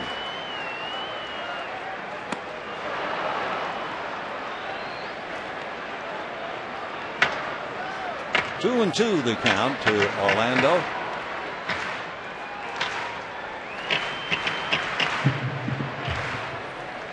Jimenez high in strikeouts this year. Struck out 10 in 7 innings against San Diego.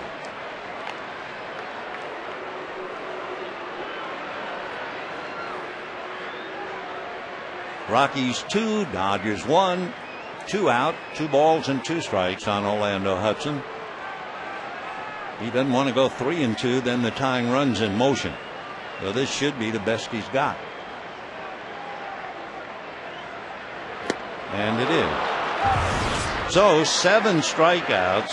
Jimenez strikes out the side, and the last 5 outs consecutively strikeouts. 2-1 Colorado.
2-1 Rockies, but two defensive plays have kept it close.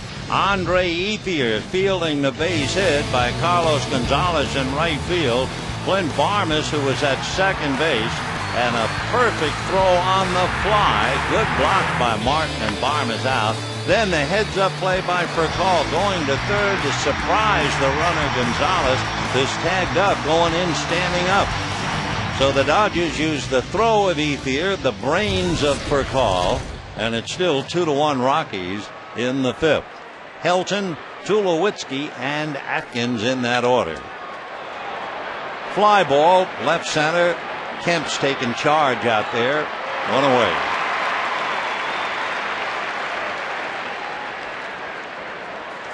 Shortstop number 2, Troy Tulowitzki. Now the batter will be Troy Tulowitzki, and with Helton swinging at the first pitch, that certainly helps Randy Wolf.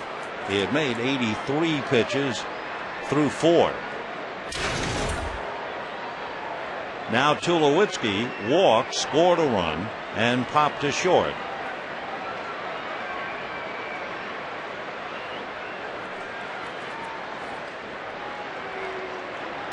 And a ground ball, but right at Hudson. So the Rockies are certainly doing Randy Wolf a favor. Here he is making 83 pitches in 4 innings. And Helton swings at the first pitch. Tulowitzki swings at the first pitch. And just like that, Wolf has 2 down. So for Jim Tracy, I'm sure he can't be thrilled over that. And here's Garrett Atkins. Right. Garrett hitting .226. 9 home runs, 48 runs batted in. Usually a very good hitter in the month of September. That's going to go under the glove and dribble down the line.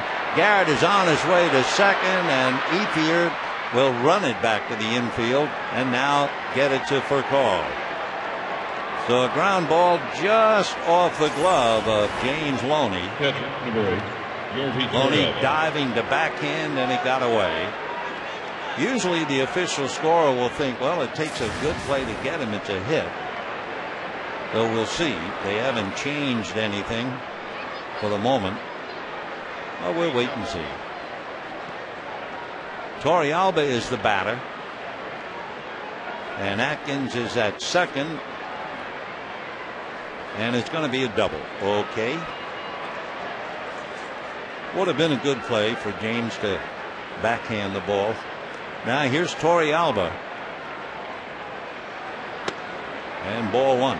Torrealba doubled with the bases loaded in the first inning to drive into. Came up with runners at first and second and hit into a force play. 2 out, runner at second, so the Rockies are frustrating themselves a bit. That's a strike. They left the bases loaded in the first inning. They left 2 in the third inning. And then they had a man out at the plate and a man out at third in the fourth inning. Off speed. And Torrealba is angry at himself. That was a 67-mile-an-hour curveball, and he thought it must have looked like a basketball, and he fouled it. And he's hot. Big, slow soap bubble.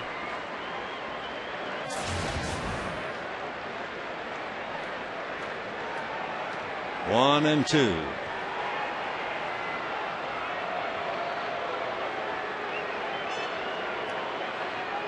Fastball pulled slowly to Blake. Plenty of time to get the catcher. So for the Rockies, they're winning, but they're living dangerously.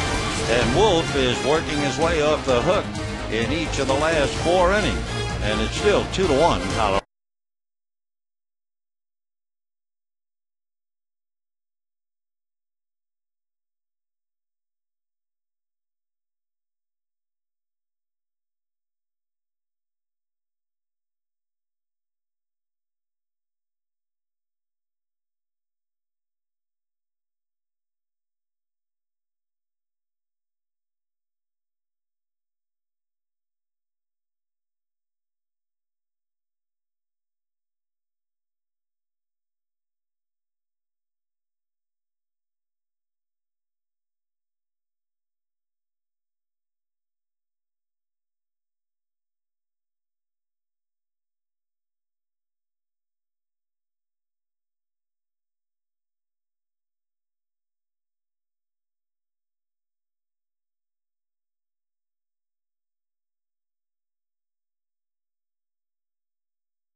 Bottom of the 5th inning, and Juan Pierre will start it off to bat for Randy Wolf. This was not Wolf's finest hour, and yet, in some ways, a great tribute. He was fighting his control. He couldn't get that big, slow curveball over, and yet, as he always seems to do, he keeps his team in the game. He got some help from Andre Ethier and Rafael Furcal. Pierre takes a strike. We are happy to announce today that Juan Pierre was named the winner of the 4th annual Roy Campanella Award, given to the Dodger player who best exemplifies the spirit and leadership of the late catcher. And having known Roy for many, many years, I can't think of a better winner than Juan Pierre.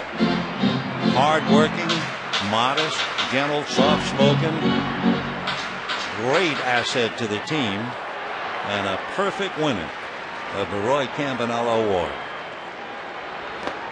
Chases it, down he goes. So the Dodgers are on that strikeout tear. It's amazing. That's 6 strikeouts in a row. Toss in 1 walk to Russell Martin. Breaking ball in the dirt.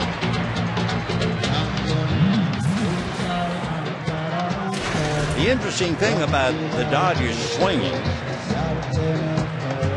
basically they're swinging either on sliders, a couple of curveballs, and a lot of changes. That's ball 1 to Furcal. Grounded to short and walk.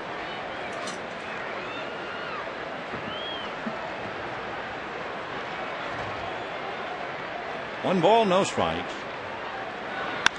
Line drive, base hit to right. So the time runs aboard, and Andre Ethier coming up. Philadelphia's right fielder, number 16, Andre Ethier. So that breaks the string of strikeouts. 6 strikeouts in a row with that 1 walk. And here's Ethier, who doubled and walked, doubled to left field. Threw out Clint Barmes at the plate to keep it a 2-1 game in favor of Colorado.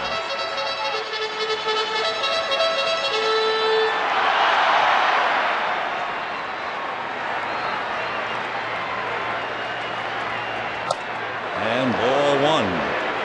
Andre hitting .272, 31 home runs, 105 runs batted in. And we told you about that double, giving him 76 extra base hits this year. 1 ball and no strikes.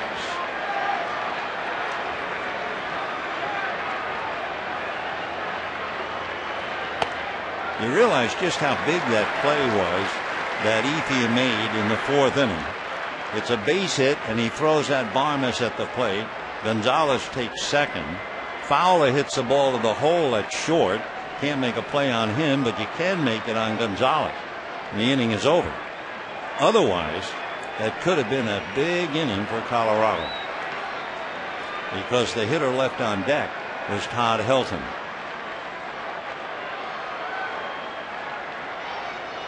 Time. So Jimenez, you're watching him and you see him get into a groove, and then he goes from a groove into a rut. And the Dodgers are hoping that he's been through the groove with all the strikeouts. Base hit now, a 2-0 count. Whoop, almost threw that away. Nice save by Helton.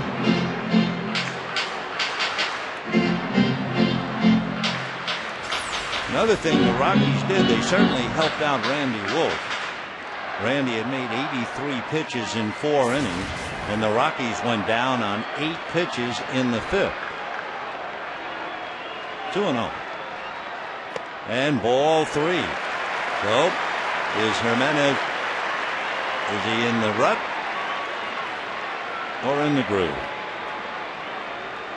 On deck, Manny Ramirez, who has struck out twice. 3-0 to Andre. And they let him swing, and a drive to left. Going back is Gonzalez, and he'll pick it off. So for Joe Torre, he's got a fellow who hits exceptionally well here.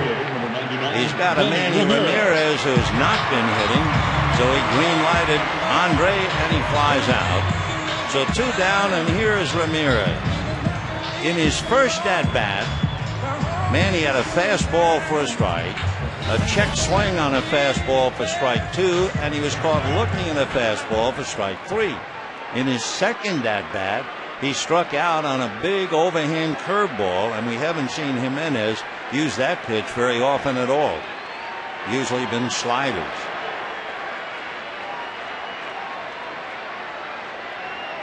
Boy, he's holding time. Rafael Furcal has stolen 11 bases. 2 out, 5th inning. 2-1 Rockies.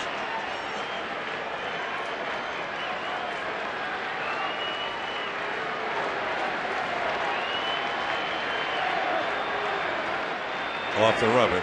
I remember earlier this year, Ethier was the runner with 2 out. Manny was at the plate, and I said, the Dodgers are not going to run Ethier, not with Manny hitting. Well, Ethier ran on his own. He tried to surprise the pitcher and catch him sleeping, and they threw him out. That ended the inning. That's foul back. And what did Manny do leading off the next inning? You got it. Home run. 0-1.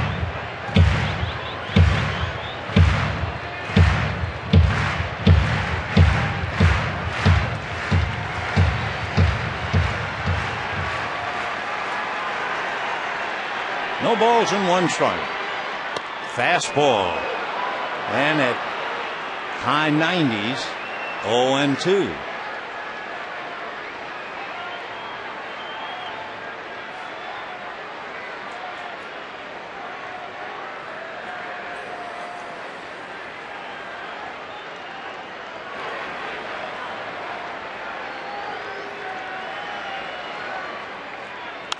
Out away. Last time came back with that big curveball, but he came right back with another fastball at 97, and the count remains 0-2. Colorado got 2 in the first inning. They left 2 men on in the third. They had a man thrown out at the plate and a man cut down at third in the fourth, and they left Atkins at second base in the fifth.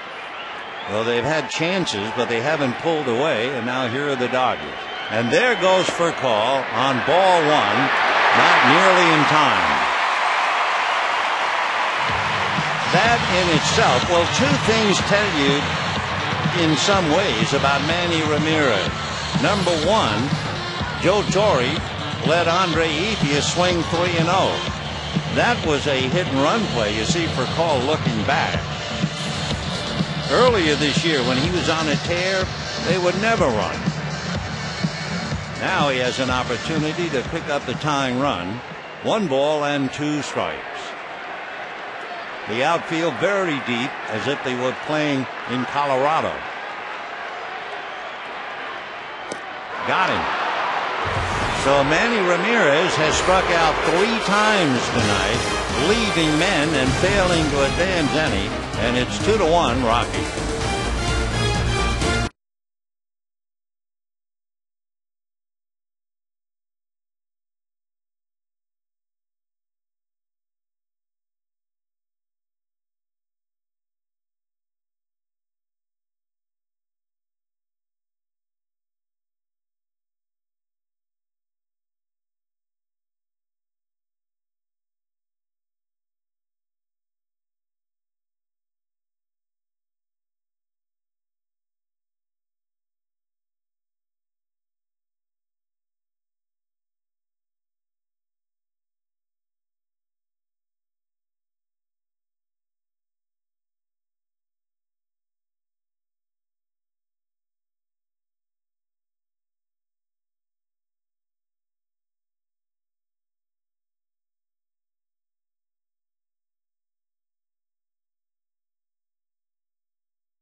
Let's go back to this one.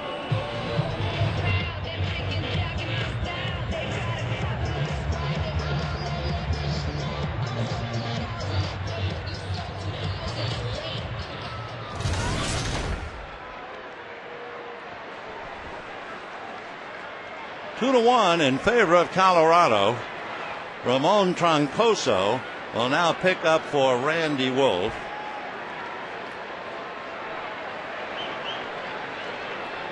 So Randy went 5, allowed 2 runs, 5 hits, walked 4, hit a batter, and struck out 2. And now Troncoso facing Spilborghs, Barmes, and Jimenez. Spilborgh's playing right field over Brad Hopp tonight. Your attention, Beauty. The pitching line on Wolf. 5 innings, 5 hits, 2 runs they were earned.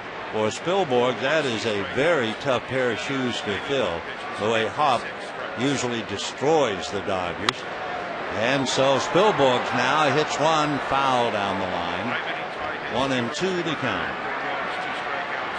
So Brad has to be content, draped on the railing, talking to Chris Iannetta. It is 2-1 Rockies in the 6th inning. Spilborghs walked and struck out, and he'll need another bat. Dodgers 1 run, 2 hits. Ethier doubled in the first. Furcal singled in the 5th. In between, the only Dodger run. A couple of walks and a wild pitch. 1-2 to Ryan.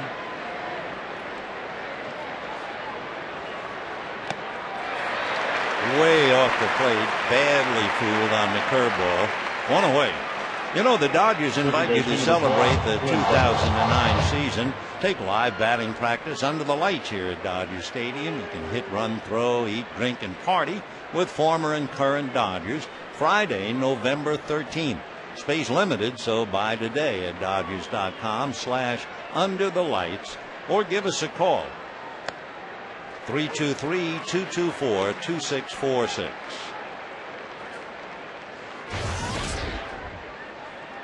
Barmes hit into a force play with the bases loaded to end the 1st inning. Little ground ball to Furcal.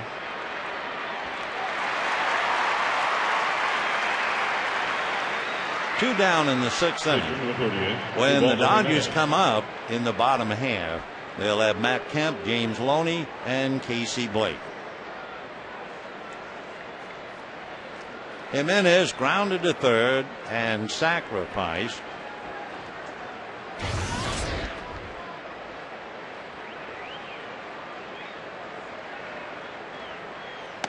As we mentioned at the very start, when he first came up, he has improved dramatically this year as a batter.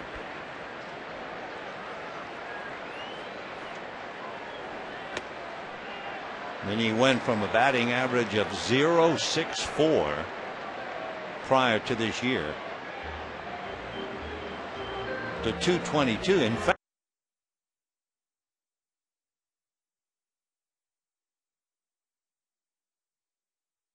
about him, as we mentioned earlier, he's pretty handy with the bat. He has struck out about less than 20%. Ball 3.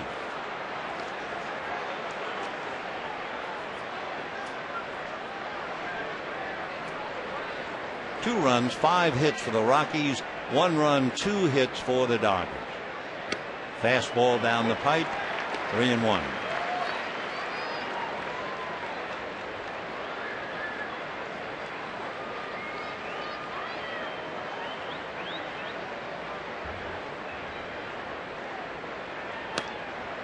And that's too high. So Jimenez walks with 2 out. And Carlos Gonzalez coming up. For the Rockies left fielder, number 5, Carlos Gonzalez. So the Rockies have received 5 walks plus a hit batter. And they have 2 runs in the 1st inning. Gonzalez had grounded to third, grounded to short, and then singled to right. That was the play when Ethier threw Barmes out at the plate. Carlos hitting .288.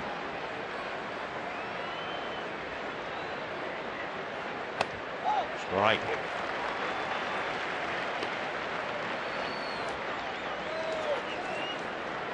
Rockies are thrilled with the deal when they sent Matt Holliday to Oakland and they got Houston Street and Gonzalez. 1 ball and 1 strike.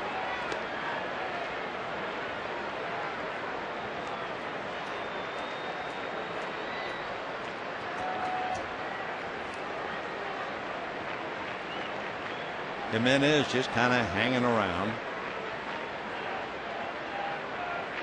And that's going to be a base hit to left field.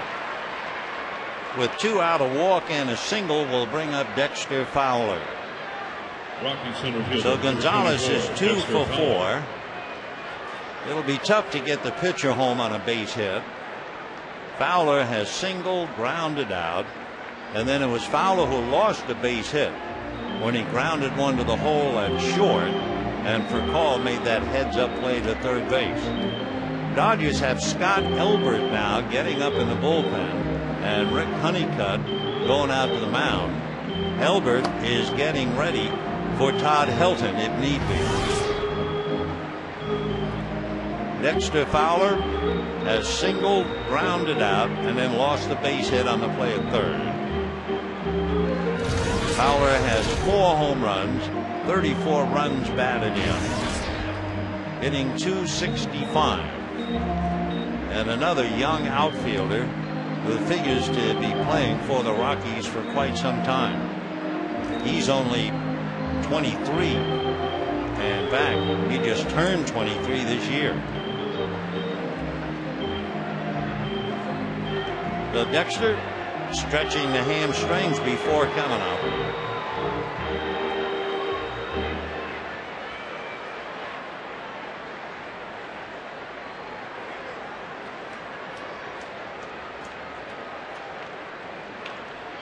So Torrey hoping that Troncoso can get the big out here. 2 on, 2 out, 2-1 Rockies. Foul ball.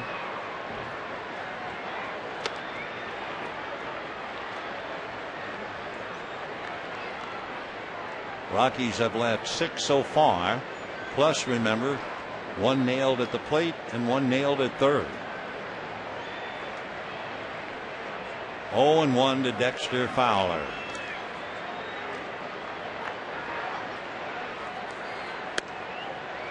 Rockies are so-so in 1-run games. They're okay at home.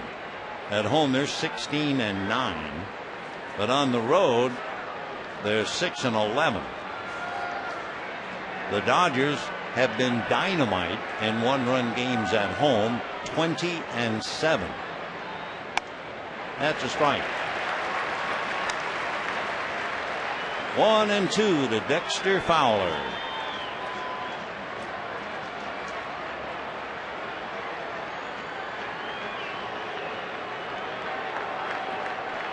Fowler has only been a switch hitter since 2004. Fouled away. He started doing it in the instructional league.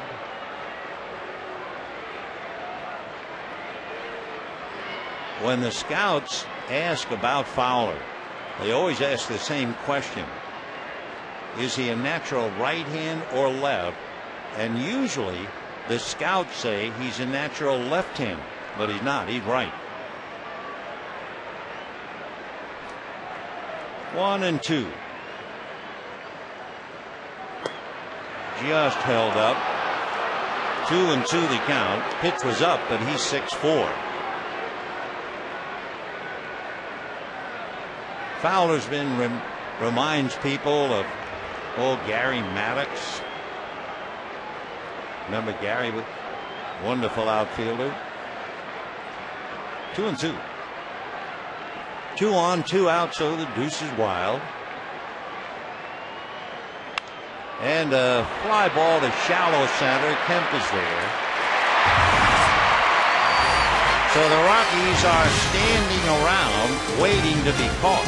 They lead 2 more, and at the end of 5.5, 2-1 Colorado.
to drive in 2. Meanwhile, the Rockies have not done anything offensively since. They've left 9 men on base and really are just begging to be caught. But so far, Ubaldo Jimenez has struck out 9 and kept the Dodgers away. The Dodgers pressing now because of Manny Ramirez's inability to hit, and it was certainly reflected in the 5th inning when they let Andre Ethier swing 3-0 and when they ran Rafael Furcal, only to have Ramirez strike out for the 3rd time tonight. Manny talking to his buddy Ronnie Belliard. And now to the bottom of the 6th. Matt Kemp, James Loney, Casey Blake. Slow breaking ball, but he missed. 1 ball and no strikes. Matt grounded his second and struck out on a fastball up around his eyes. That's a strike. 1-1.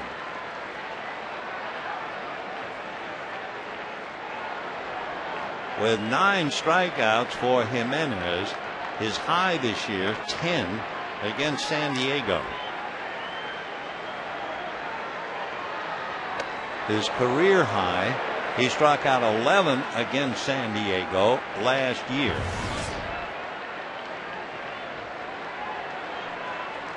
And you can see now a fellow who averages 108, and he has now spent 100 of them. He's backed up in the bullpen. 2-2. Matt Belisle and Joe Beimel.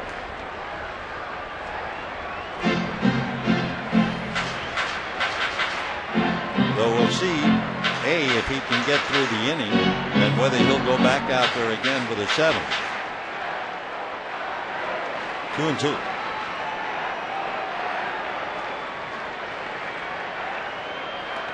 In the dirt, overthrowing. That's when he committed the wild pitch in the 3rd inning, trying to reach back and get something extra. 3-2 the count to Matt Kemp.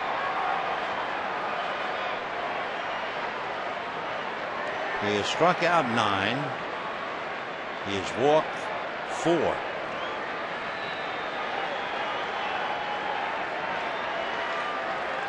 Three and 2. Fastball fouled away.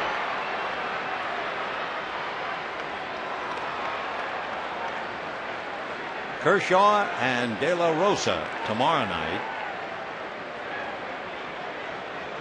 Of course, everything's riding tonight. If the Rockies win tonight, tomorrow night is another pressure-packed game. Little ground ball. Atkins doesn't get it. Tulo does and got him. And Kemp leaps in the air thinking he beat the throw. And he has to be restrained. Here comes Joe Torre. And Duncan trying to make sure Kemp is not kicked out of the game. Doug Eddings, the first base umpire, has taken just about enough. Another demonstrative action by Kemp, and he's going to be out of there. So Matt, now Torre will try to deflect the fire. You know, one of the many interesting things that's happening in baseball these days is the fact that not that many players or managers are being kicked out of the game.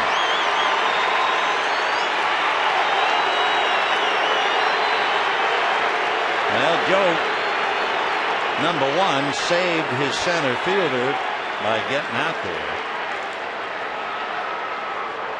And now Joe leads.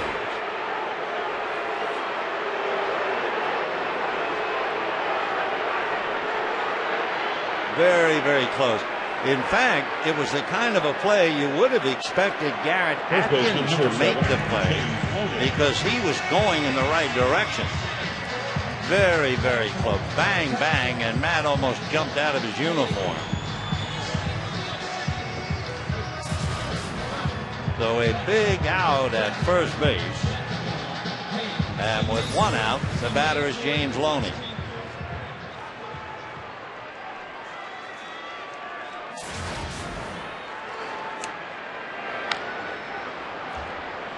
Loney hit back to the box and struck out. We were talking before about you were looking at two shortstops with fine arms in Furcal and Tulowitzki. And for Tulowitzki to make an awkward position play and throw Matt Kemp out, that's quite a feat. In fact, I'm surprised Atkins didn't run into him. 1 ball and 1 strike. So it's still 2-1 Rockies.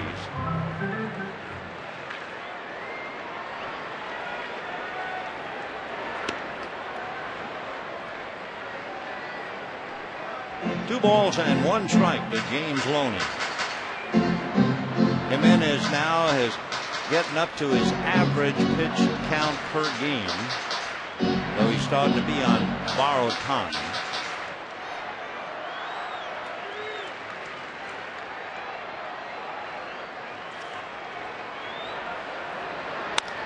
Little ground ball. Helton will take that to the bag for the 2nd out. In looking at Jimenez and his pitch count, he had one game, it was against Seattle, where he made 127 pitches, and in that game he went 9 innings. He went 122 pitches in 7 innings against Arizona.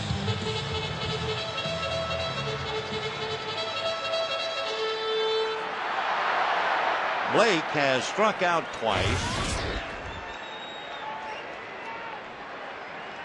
Casey, 18 home runs, 77 runs batted in, a strike. Jimenez getting high strikes on Casey. On deck, Russell Martin. High slicing fly ball down the line, racing over Spilborgh's foul ball, and he couldn't catch it in a slide. Great effort. So Ryan gives it his best shot. 0-2 the count to Casey Blake.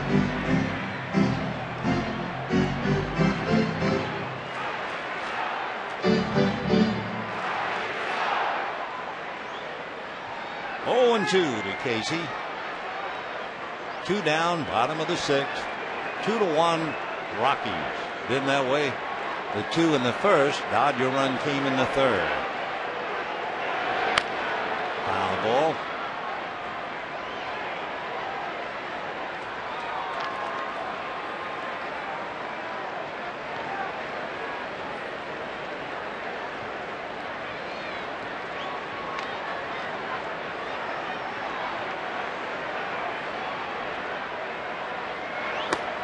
Ball 1. He hits 96 on the gun with that pitch, so he still has a little gas in the tank. 1-2.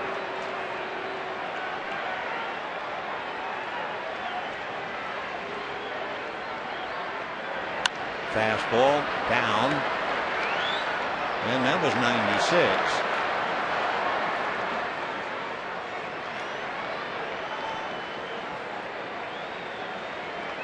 He had a tough 3rd inning. He made 36 pitches, and he came right back with 21 pitches in the 4th. So those 2 innings alone, he made 57 pitches. And you pay one bill, of course, when you're striking out a lot of people. He struck out 9. That causes you to make a lot of pitches as well. 1-2 the count to Casey Blake. Manny Ramirez sitting alongside of Rafael Furcal. Manny has struck out all 3 at bats. Furcal has grounded out, walked, and singled. This will be number 116, and wouldn't you know, it's his 10th strikeout. And that's that curveball that he uses sparingly. Big overhand jug. And at the end of 6, 2-1 Rockies.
AT&T, the nation's fastest 3G network. AT&T, your world delivered.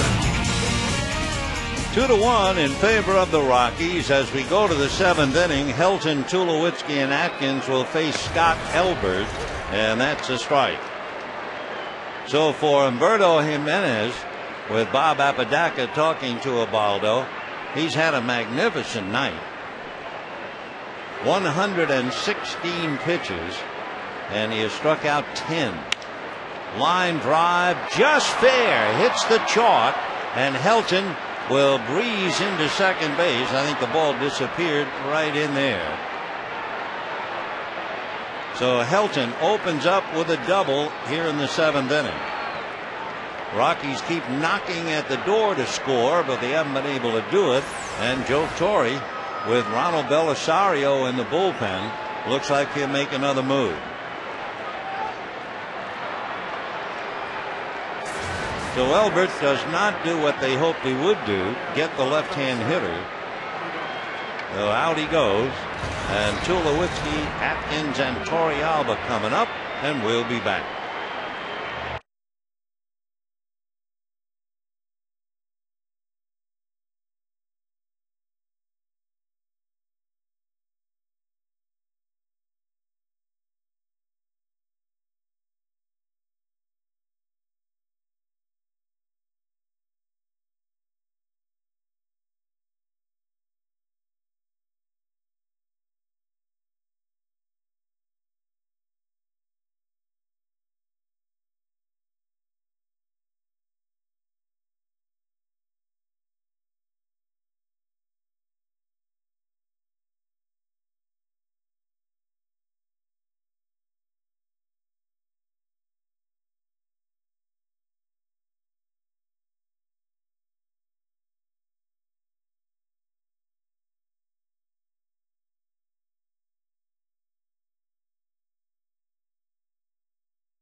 Belisario, the big boy out of Venezuela.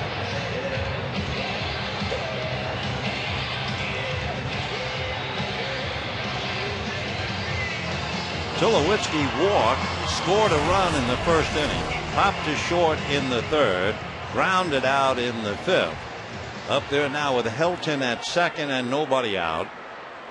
So the Rockies, who have left 9, have not done anything offensively since the first inning. But the Dodgers have done less than that. Right. Tulo hitting .298.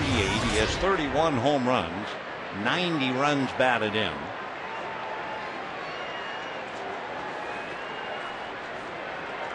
One thing for the Rockies, it is a surprise that they don't have a 100 RBI man.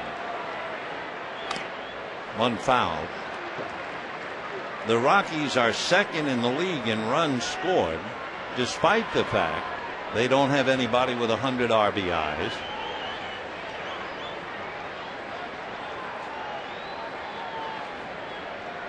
Looking at teams that led the league in runs scored without a 100 RBI man, 2004 Braves, Chipper Jones had 96. 87 Giants, Will Clark had 91. 79 Pirates, Dave Parker had 94, and a towering drive into left center field. Goodbye. Halfway up the bleachers, and the Rockies break through to lead 4-1. And I mean, that was a cleanup man's home run.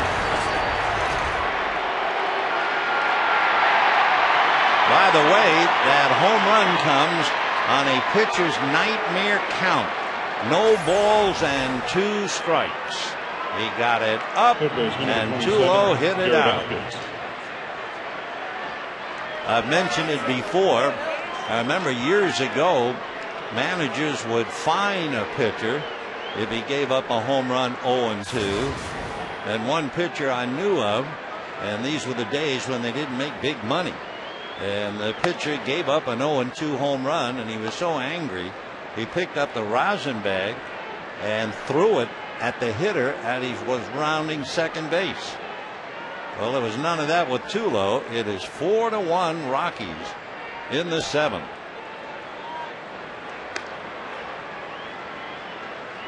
Atkins has walked, hit by a pitch, and doubled.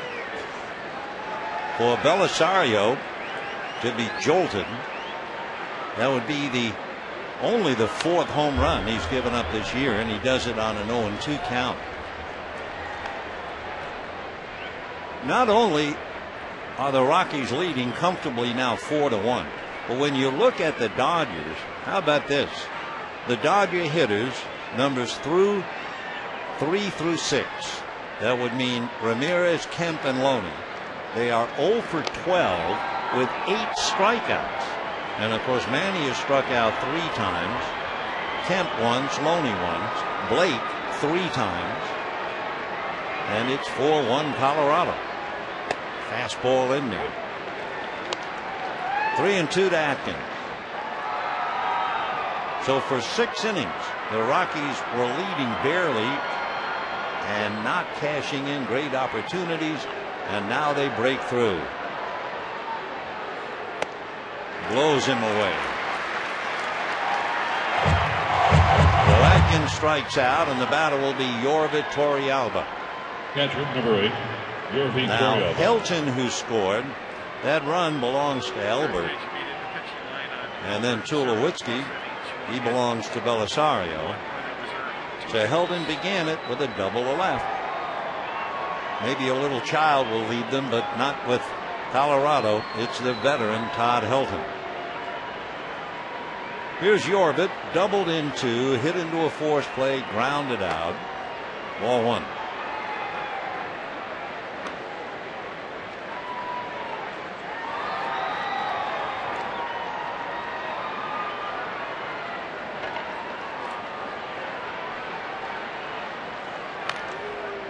Off speed.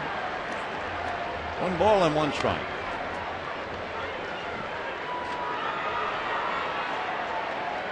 Both Yorvit Torrealba and Ronald Belisario hail from Venezuela. Belisario lives in Aragua, Torrealba in Caracas. Check swing, sounded like he cracked the bat, and he does not run down the line. He barely jogs. So 2 out here in the 7th inning. And the batter will be Ryan Spilborghs, who has walked and struck out twice. When the Dodgers hit in the bottom of the 7th, they'll have Martin, Hudson, and then Belisario's spot.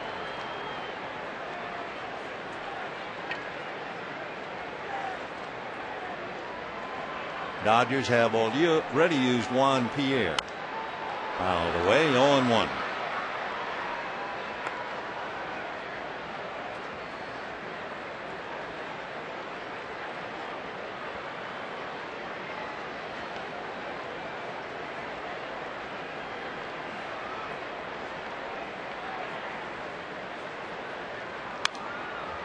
Oh, 2.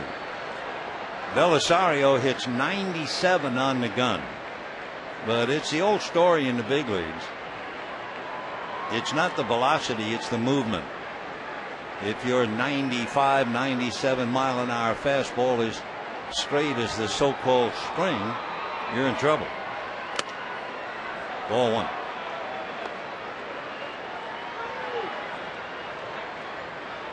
Troy Tulowitzki got an 0-2 pitch up and hit it halfway up the bleachers in deep left center.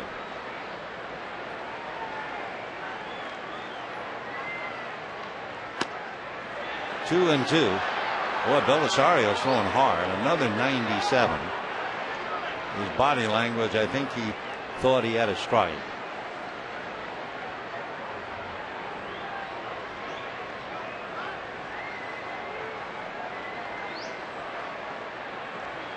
And another fastball to strike him out, but he had Tulowitzki on the ropes, and Tulowitzki won the battle. The Rockies get 2 and lead 4-1, and the crowd now asked to join in the singing of God Bless America. Remove your hats.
Attention please, these changes for the Rockies.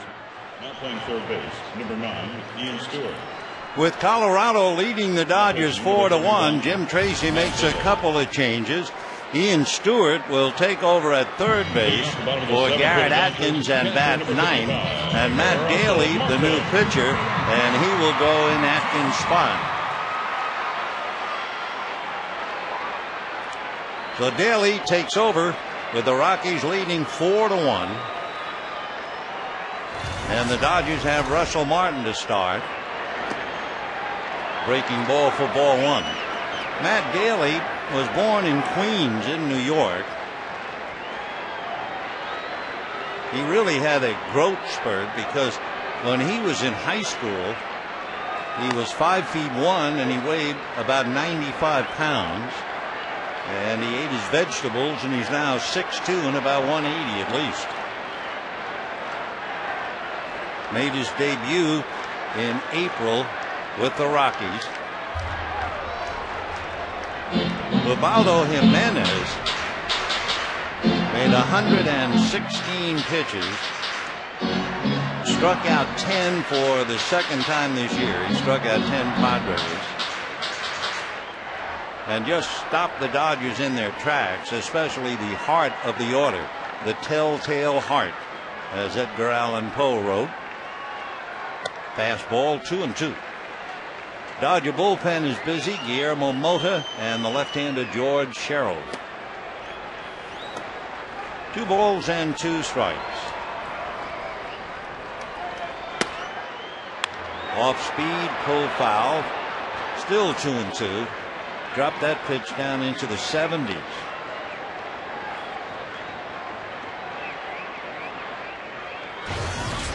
Martin hitting .250, half a dozen home runs, 52 runs batted in, has grounded out and walked.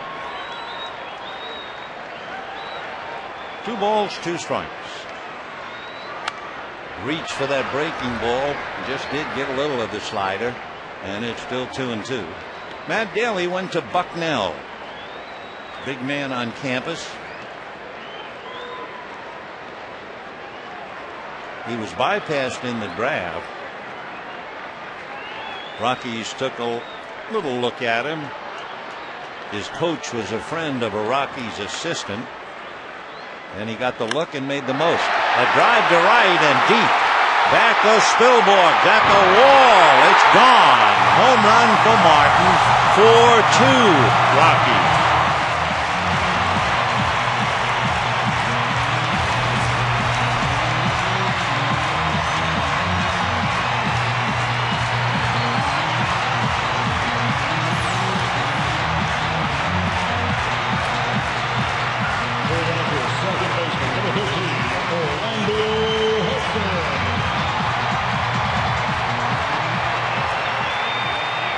Well, Martin clears the right field wall to wake up the crowd. Rockies lead 4-2, and a strike to Orlando Hudson. For Matt Daly, that would be the 6th home run that he's allowed in 50 innings.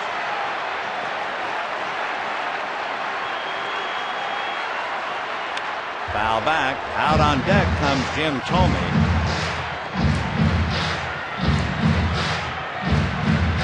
And now naked Doug Mankiewicz, who comes out. Thome stays back after the home run by Martin. 4 runs, 8 hits for the Rockies, 2 runs, 3 hits for the Dodgers. 1-2 the count. Fastball, curve, changeup.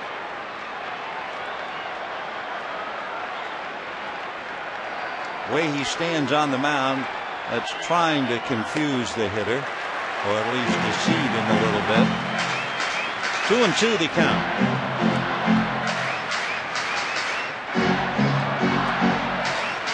See hitters in a crouch, and then you see a pitcher somewhat in a crouch.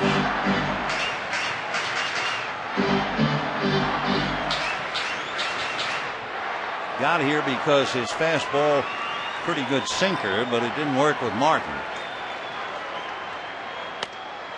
And he sinks and misses. Ball 3.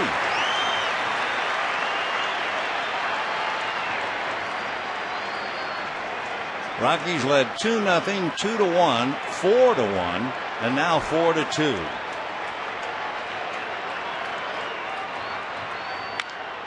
Little ground ball. Barnes makes the play. 1 away. So Mankiewicz will be coming up with 1 out here in the 7th inning. So the Dodgers use Pierre to hit for Wolf. Now they'll use Mankiewicz to hit for Belisario.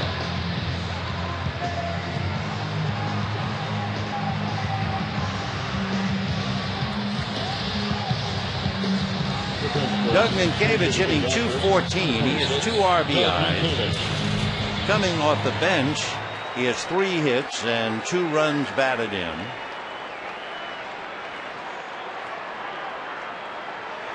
By the way, Russell Martin's last home run was in San Francisco against Brad Penny. 1-0 to Doug as Martin six back, sitting alongside Casey Blake. Mark Loretta pacing up and down. 1 ball and no strikes. Timeout. Minkiewicz, born in Toledo, Ohio, lives in Florida, 6'2", 205-pounder. Originally signed by the Twins. Ball 2. Everybody clap your hands. Down in the bullpen, Rafael Betancourt has joined Joe Beimel in the Rockies' pen. 2-0. That's a strike. 2-1. Minkiewicz went to school at Florida State and made it to the big leagues in 1998. Had a great career with the Twins. Played then with the Red Sox, the Mets, the Royals, Yankees, Pirates, and now the Dodgers. 2-1. Fastball, 2-2. When Doug Minkiewicz went to high school in Miami, his teammates all hung out at his house, including Alex Rodriguez, who was the quarterback on the football team. Minkiewicz was the tight end. He said 2/3 of Alex's wardrobe in high school was his clothes.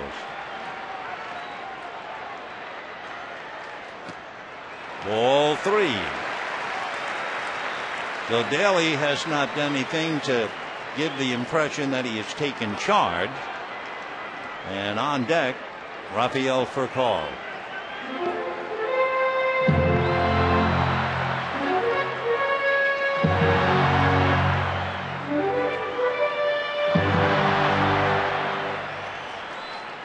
Three and 2 to Doug. Fouled away. Minkiewicz was drafted by the Blue Jays in '92, but he wanted to play college ball. He had played for a national champion high school team in Miami. And before Florida State played in a big regional game, he had a plate glass window shatter, 7 stitches in his hand, and he was still the leading hitter for Florida State, and takes ball 4. So Daly looks rather shaky, and the batter is Rafael Furcal. Sometimes you get a feeling about a pitcher who looks like he's in command. Other times you get a feeling as if he is not, and you get the feeling now he is not. Chin Lung Hu will run for Minkiewicz. Number 60, Chin Lung Hu. So Chin Lung Hu at first after Minkiewicz battles and gets a walk. And here's Furcal.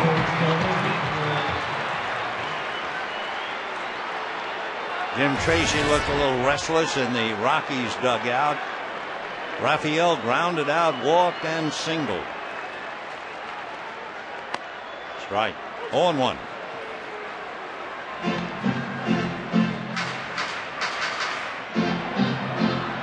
Rafael batting .268, 9 home runs, 47 runs batted in. We're in the bottom of the 7th, 4-2 Colorado.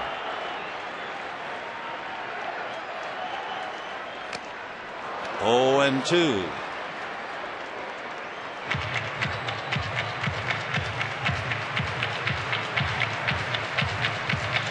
Matt Daly was hurt earlier this year.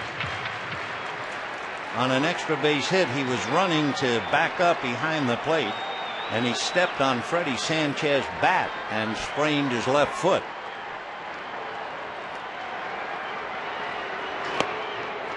Ball 1.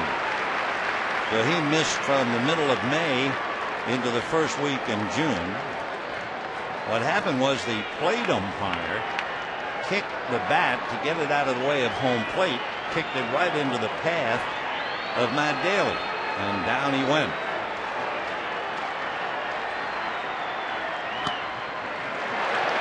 goes 2-2 with Furcal. So Martin homered. He pitched carefully and got Hudson. Pitched very carefully to Mankiewicz and walked him. And now he's 2-2 to Furcal.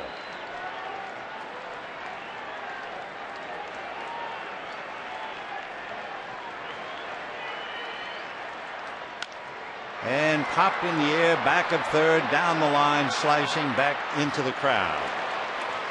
So the count stays 2 balls, 2 strikes. Dodgers have beaten the Rockies 12 out of 15. Of course, the Dodgers, and for that matter, every team, knows numbers can be reversed, especially in pressure situations. 2-2. Ball 3. So he really is pitching extra careful. 3-2. Remember in '88, the New York Mets wore out the Dodgers, beat them 11 out of 12, and then the Dodgers won East, beat them, went on to the World Series. And it's worked the other way. 3-2 with 1 out. So who goes? And it is fouled at the plate.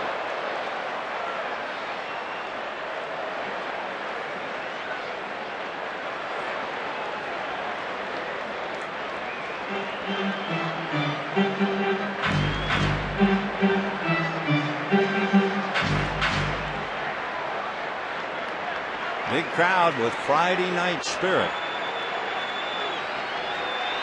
So who was going on the last one? He figures to go again.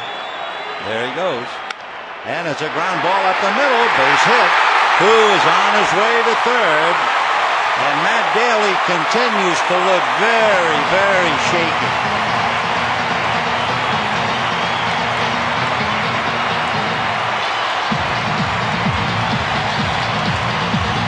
And we'll see now. Tracy's going to go and get it.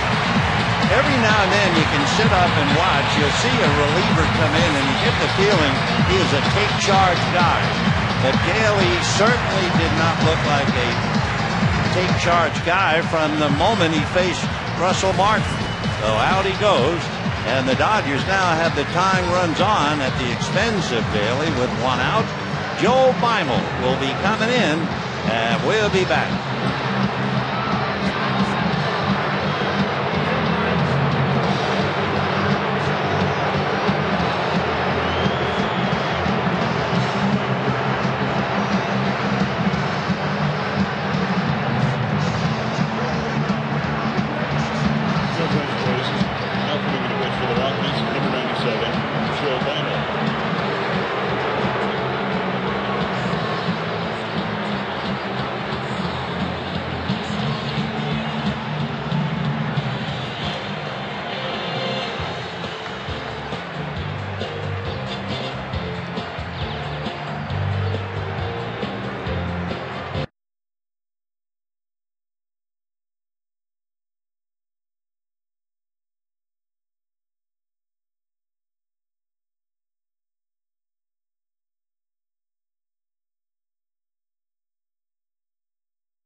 Come in to pitch to Andre Ethier, and then we will find out about Manny Ramirez. Joe, out of St. Mary's, Pennsylvania, went to school at Duquesne University. Jim Tracy, one of his 3 boys, is attending Duquesne University right now. Joe was with the Dodgers through last year. He joined them in 2006, and he inherits a tough spot. First and third, 1 out, and trying to get Andre Ethier, who has struggled against left-hand pitching.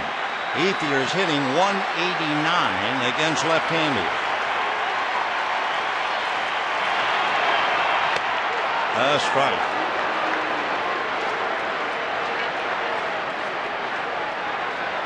So the veteran Beimel, who has certainly been through the wars,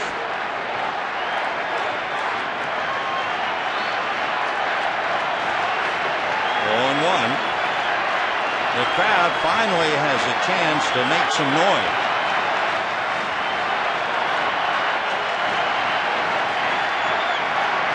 Big curveball, little flare into left field, base hit. In comes Who, down to second, goes for call, and it's 4-3 Rockies.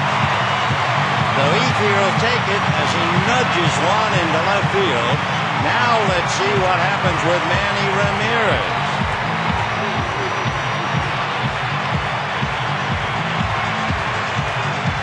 Here comes Jim Tracy again. Well, he'll be going. Rafael Betancourt is the right-hander down in the bullpen. We'll have a double switch. Mike McCoy is going to go into the outfield and take over for Ryan Spilborghs. So with all of that going on, we'll pause for this.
Very good pitch and be unlucky.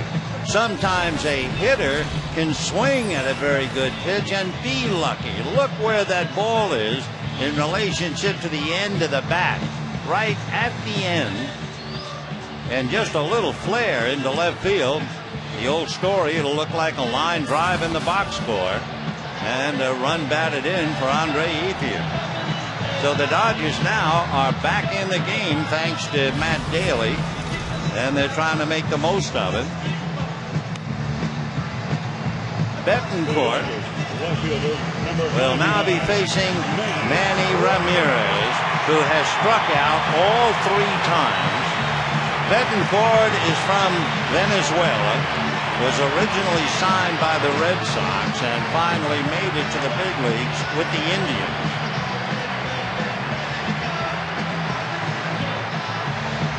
So Betancourt with 2 on, 1 out. Rockies 4, Dodgers 3. Manny has struck out 3 times, all 3 against Ubaldo Jimenez. The heart of the lineup, 3 through 6, is 0 for 12 with 8 strikeouts, and now this will be their 4th time around.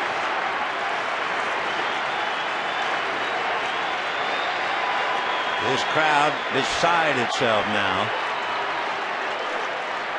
Dodgers were so quiet for 6 innings. They had 2 hits and 1 run on a wild pitch.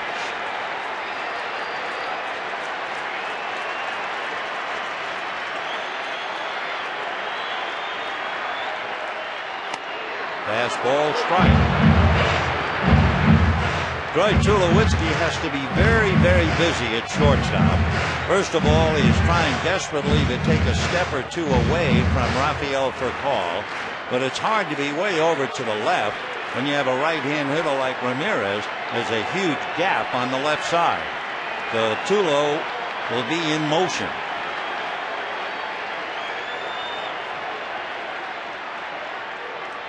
Fastball low, 1-1. Betancourt is 34 years old. Manny had his suspension, and Betancourt was suspended for 10 days back in 2005. Similar reason.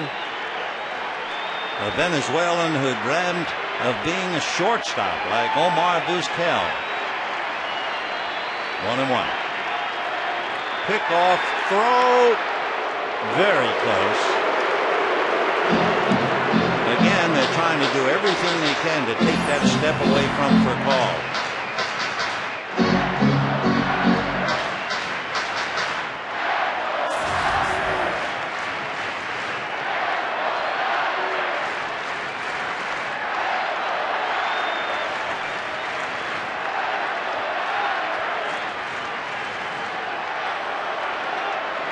A lot of times you see Tulowitzki gesturing right hand to his left crook of his elbow.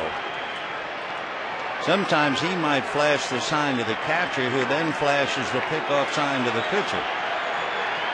Sometimes. 1-1. He's telling him to pitch. Instead, Betancourt's off the rubber.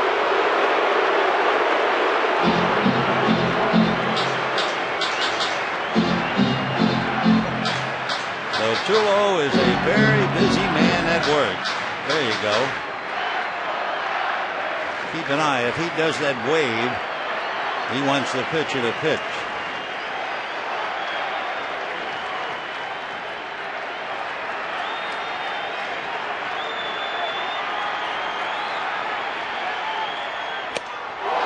Good fastball. 1-2 the count to Manny.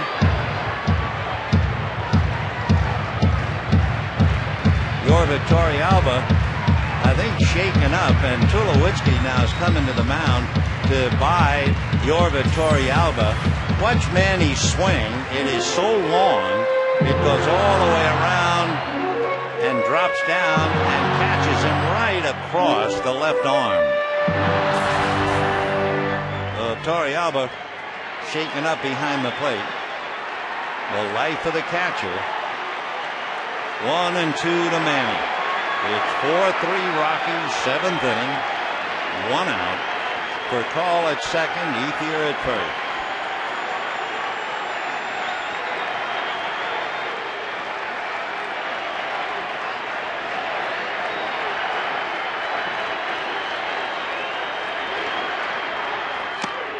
And Manny Ramirez strikes out all 4 times. For the Dodgers, center fielder, number 27, Pat Kemp. Here's the way Betancourt pitched him. Started him off fastball for a strike. Came right back low with a fastball. Then another one swung on and missed. That's when he hurt the catcher. And then he comes up empty on the last pitch. So Betancourt strikes out Ramirez. And now with 2 out, the batter is Matt Kemp. Not much you can say to a guy who was struck out 4 times, but Belisario trying to find some words. Matt Kemp grounded out, struck out, grounded out again, 0 for 3. For the Dodgers, this is really their only rally. A home run, a walk, and 2 singles.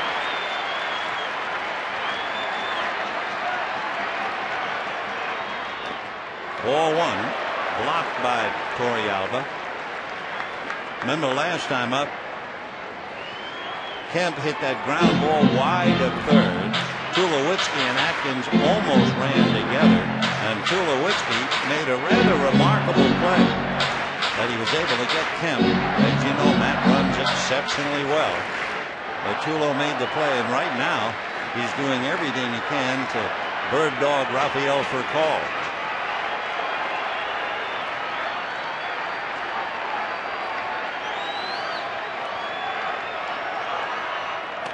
Almost got him with that. 2-0 the count.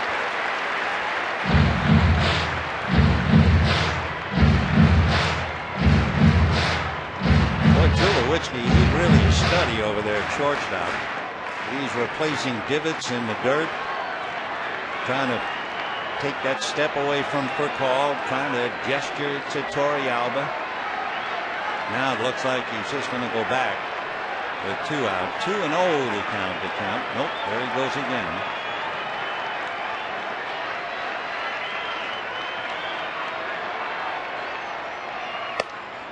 Two and 1.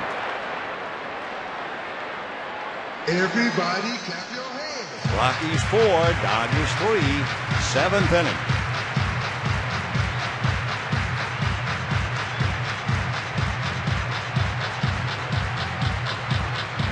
Ubaldo Jimenez went a strong 6, allowed 1, but Matt Daly left the door open, and the Dodgers now trying to take advantage of it, plus the bloop single by Ethier against Bynum. There goes for call, and it's fouled away. Oh, what a jump he had.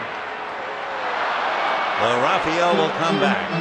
He had that base stolen. Torrealba's going to go out and talk to Betancourt to remind him, hey, take a look back there, because Tulowitzki's done everything imaginable to keep Furcal close, and yet Betancourt paid no attention at all, and Rafael had that base stolen.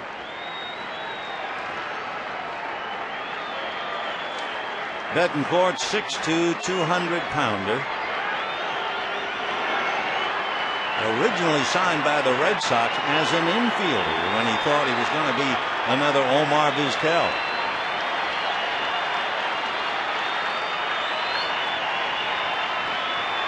Two and 2. He's watching for call now. And a drive to right, gone back as McCoy on the track to make the catch. So Kemp, a long out to right. And the Dodgers scramble for 2, so Jimenez still in line for a win. It's 4-3 Rockies.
Dodgers 4-3.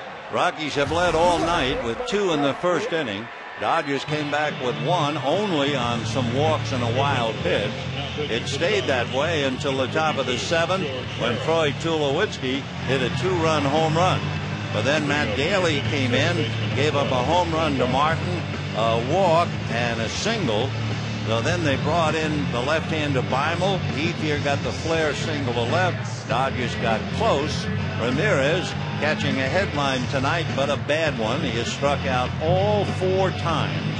And then Kemp flied to right. So George Sherrill will be facing Clint Barmes, then Mike McCoy, and Carlos Gonzalez. Left-hand hitters stacked up here for Colorado in the 8th inning. So George, with a brilliant ERA of .7, has to shut him down here in the 8th inning.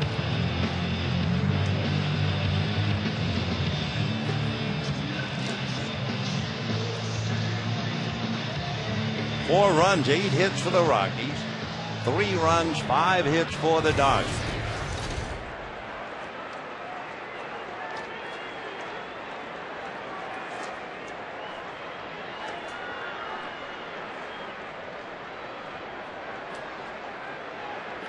And ball 1.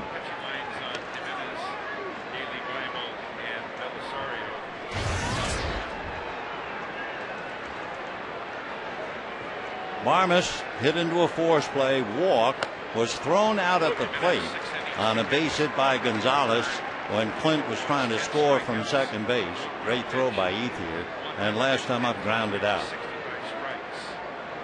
1 ball and 1 strike. Fastball, 1-2.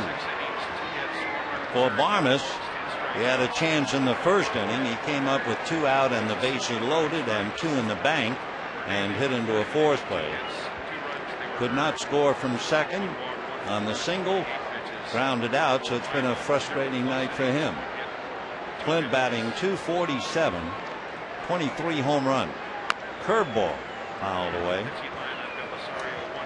So you look at the double plate combination for Colorado, and you have Tulowitzki, who has 32 home runs, and Barmes with 23. That's pretty good, deadly combination. 55 home runs between them.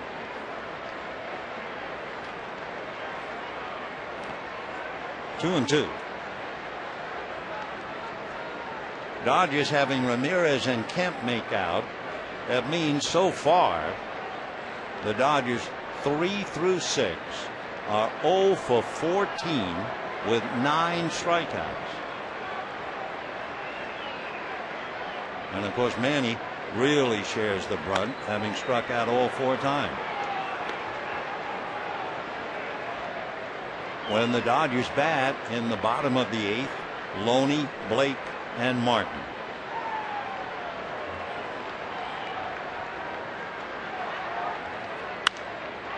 Fly ball, it's playable. Kemp is there.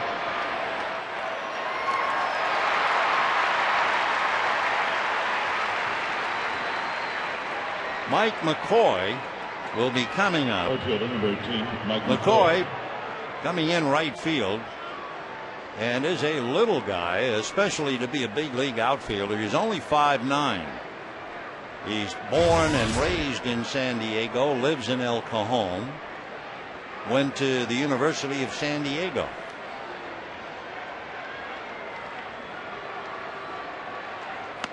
And ball 1.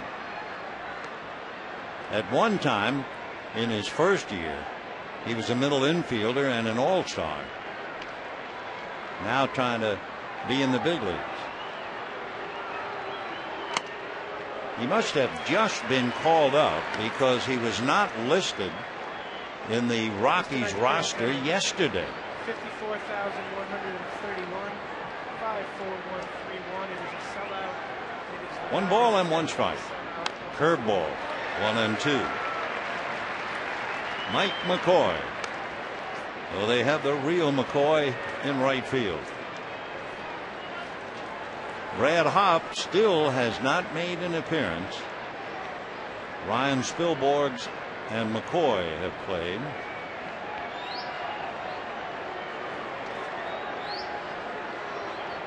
One and two. Chasing a bad ball. Down he goes. So McCoy strikes out. 2 down in the 8th inning. Carlos Gonzalez coming up. Breaking ball off the plate. Down goes McCoy. Gonzalez grounded to third, grounded to short, single to right, and was out trying to go to third on a ball fielded by Rafael Furcal in the hole in the 4th inning. Single to left in the 6th. Hurt his right hand a little bit on that swing. Sure did.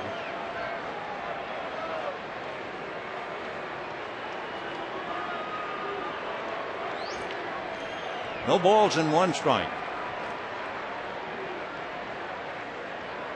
Soft curve fouled away, 0-2. The Dodger hitters, Loney is 0 for 3. Blake is not only 0 for 3, he has struck out all 3 times. Martin is 1 for 2, a home run. For the Dodgers, their 10th sellout of the year. Ground ball to Loney. He'll take it to the bag. Well, the Rockies go down in the 8th, and we head to the bottom of the 8th. 4-3, Colorado.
Short shrift of the Rockies, 14 pitches.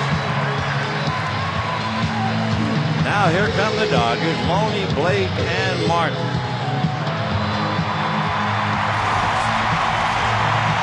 The crowd reacting to the great cheer-up song here about Don't Stop Believing, and the fan who goes through quite a few motions on Diamond Vision. That really peps him up. But actually the 7th inning really pepped up the crowd, and we'll see if the Dodgers can carry on with it here in the 8th. Loney hit back to the box, struck out, grounded to first. James 0 for 3, batting .282 against Rafael Betancourt, who came in to get 2 outs in the 7th inning. This, of course, is a huge inning for the Rockies, because you would expect that they get through the inning. They have Houston Street to close it up. Houston Street has 34 saves, and you would expect to see him, but that's in the 9th inning. 1-0. Ball 2.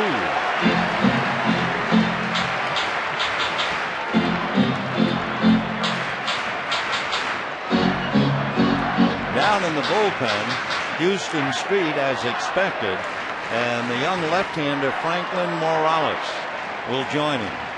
When Street was sidelined, Morales was the closer for a few games. Fouled away. 2-1.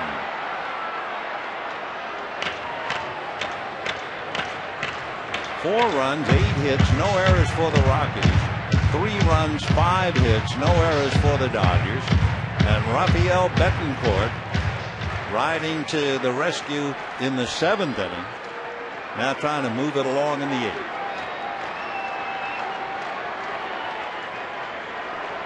Two years ago, Betancourt was a marvelous setup man over in the American League. That's a high strike, and Loney doesn't say anything. 2 balls, 2 strikes. 2 years ago, Betancourt was 5-1 for the Indians, and his earned run average was 1.4. That was the second lowest earned run average in the American League. Last year, left-handers hit .252 against him. 2-2.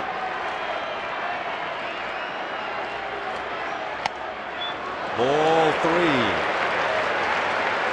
I think Betancourt might be a little annoyed. Took a walk. Thought he might have had that pitch. Of course, it's the old story. That just missed, but he got a favorable call on a high pitch. So 3-2 the count to James Loney.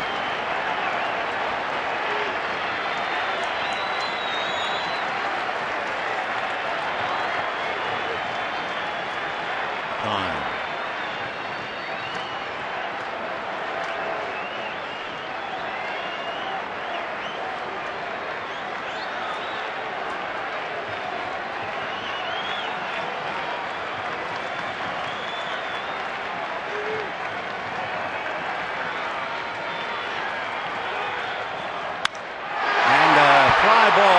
Center, it's playable.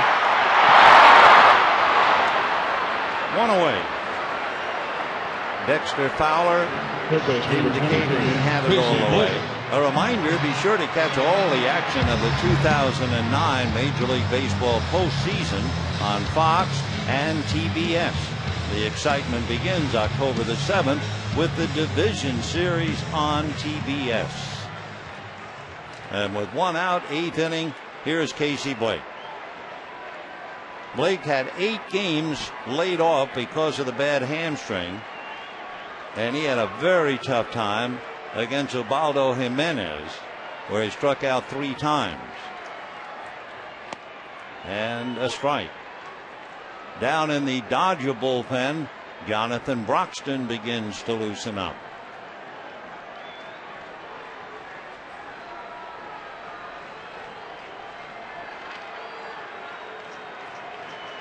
On 1. 0-2. Boy, it's got to be tough. You lay out 8 games, and you're up there against Jimenez, who is throwing as high as 100 on 1 pitch, according to the gun. Now he's a spectator, relaxed in the dugout.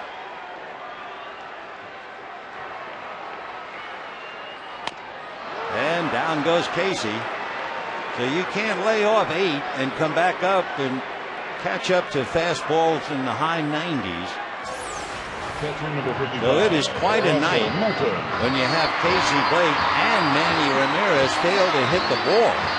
They are 0 for 8 between them. That means the heart of the lineup is 0 for 15 with 10 strikeouts. Now let's see. Jim Tracy is going to make another move or 2. Seth Smith is going to come in and head for left field. Carlos Gonzalez is going to go to right, and Mike McCoy is going to come out. So while they are moving the furniture around, we'll be back.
he now asked to get 4 outs from Houston Street.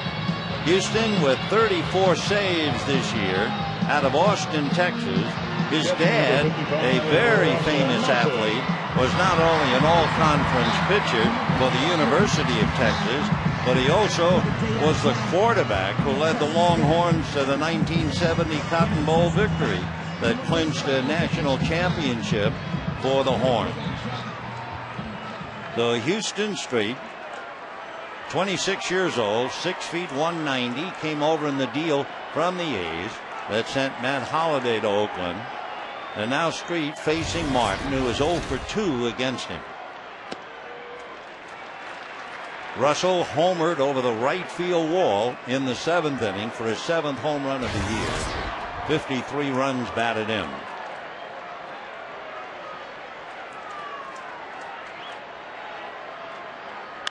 And that's a fly ball to right. It's playable. Carlos Gonzalez, who is now in right field, makes the catch. So the Dodgers slowly running out of outs at the end of 8. 4-3 Rockies.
Colorado, and they are trying to do something that has never happened before.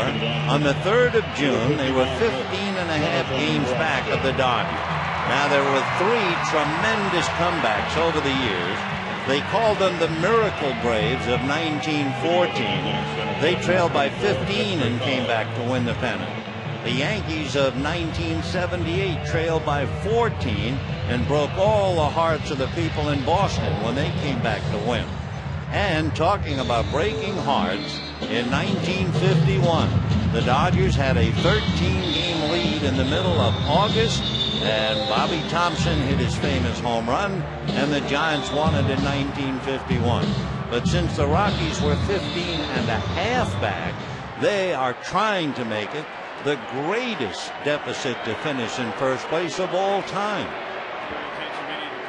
Meanwhile, a beach ball is loose in left field, and Jim Tracy now will have Fowler, Helton, and Tulowitzki coming up against Jonathan Broxton.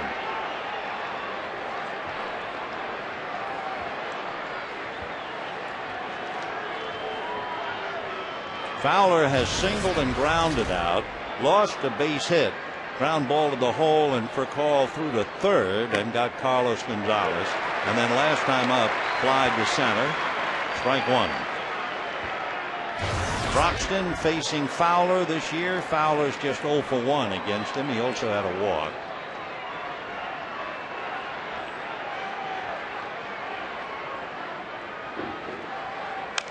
Fouled away. So Broxton puts him in a hole right away. No balls and 2 strikes.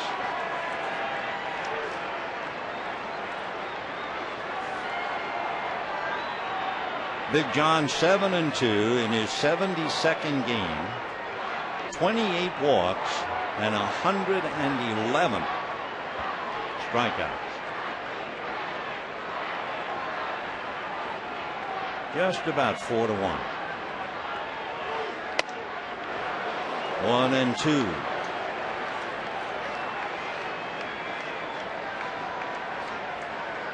Fowler batting when he came into the game at 264, but not much as a left-hand batter, hitting about 320 right-hand. Got him.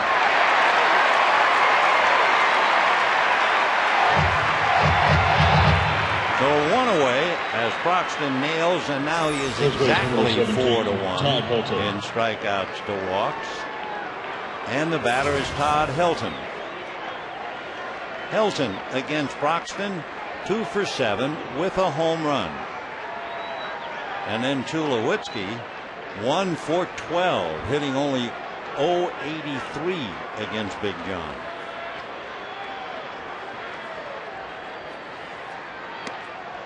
Ball 1. Jorge De La Rosa, a 16-game winner, be on the mound tomorrow night for Colorado against Clayton Kershaw. There's De La Rosa. He's had a brilliant year, 16-9, 2-0. Clayton Kershaw hanging on the railing with Chin Lung Hu standing to his right. Wolf, Troncoso, Elbert, Belisario, Sherrill, and Broxton. The Dodgers really airing out the bullpen. 2-0. Ball 3. Helton struck out, single to left, fly to left, double to left in the 7th inning against Elbert, and then Tulowitzki hit the home run against Belisario on a no-ball, 2-strike count. 3-0. Way outside. So the Rockies have certainly had ample opportunity to score a lot of runs. Shortstop number 2, Troy Tulowitzki. They'll have 9 men in the first 6 innings. And after the home run by Tulowitzki, they've not had another man on until Helton's walk in the 9th. Tulo walked in the first inning, scored a run on the double by Torrealba, popped to short, grounded to second, and then on a no-ball, 2-strike count, got a pitch up around the letters and hit it halfway up the pavilion in left center. Tulo, 32 home runs, 92 runs batted in. Strike. 0-1.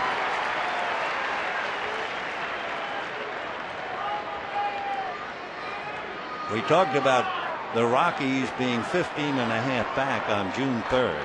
On June the 4th, they won 11 straight and 17 out of 18 and got right back into it with Jim Tracy at the wheel.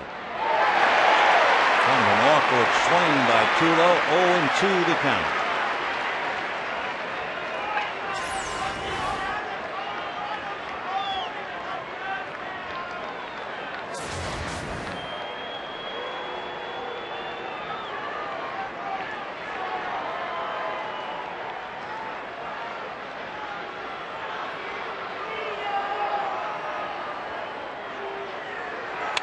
Foul back.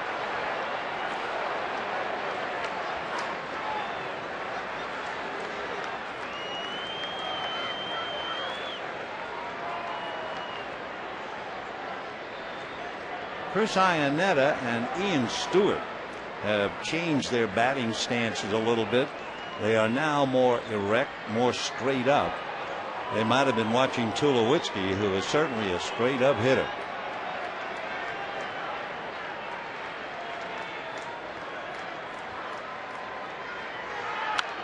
Just did get a little bit of that fastball.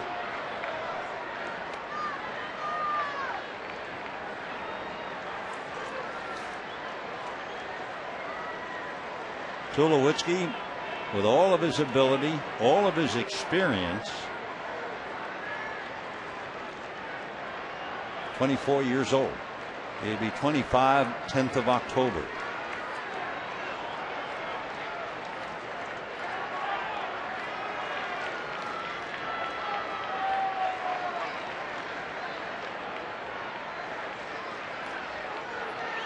Wow. Broxton just blowing him down as he strikes out Fowler. Of course, Tulowitzki's never been able to hit him. And we have 2 out in the 9th inning. Ian Stewart will be coming up. Ian Stewart.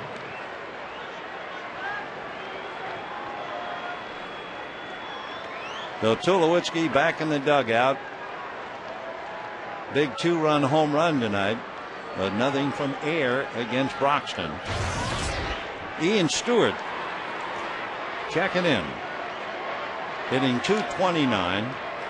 He's a Long Beach boy, lives in Garden Grove, went to La Quinta High School in Westminster. Ball 1.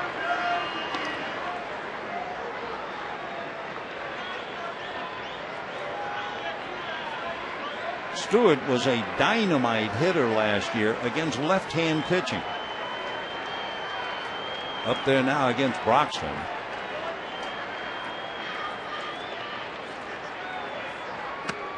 That's a strike. Stewart 1 for 6 in the past against Broxton. Ian, having gone to La Quinta High School, committed to the University of Southern California, and then passed up SC to turn pro. 1-1. Fouled away. Stewart strikes out a lot, but he can also hurt you. He's got 25 home runs, 70 runs batted in, but he's also struck out 135 times. Not exactly Mark Reynolds, but 135 is a lot when you're not out there every single day.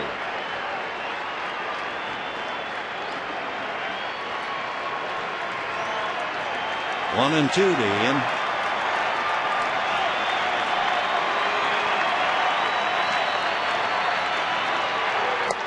And for Broxton, all he does is strike out the side.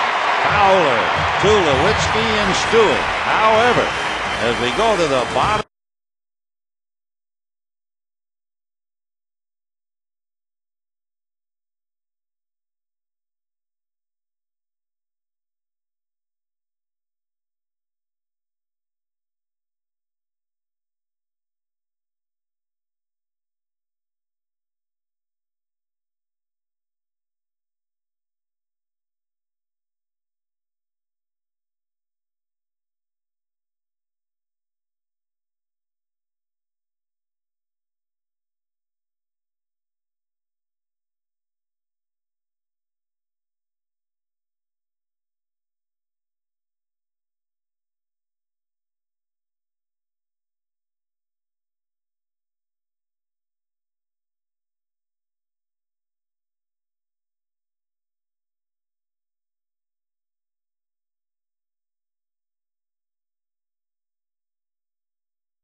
with the bases loaded, and it turns out to be a walk-off grand slam.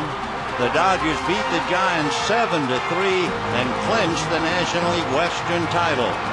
For Finley, that was the second time in his career he had a walk-off grand slam. Hard to believe 5 years have passed.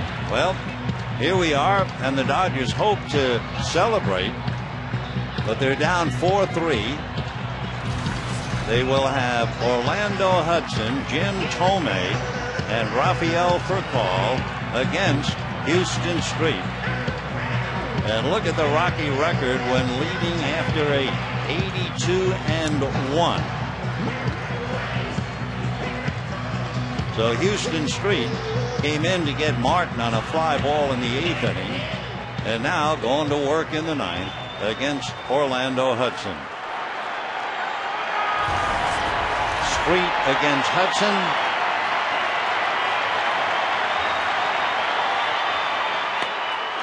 Hudson has not faced him, takes a strike.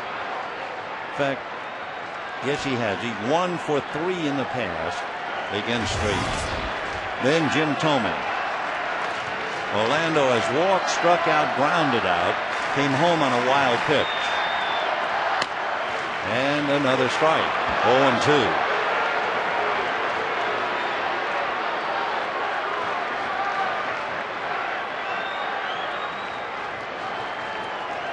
For the boy from Texas. He has been a dead-end street for most teams all year. Ball 1.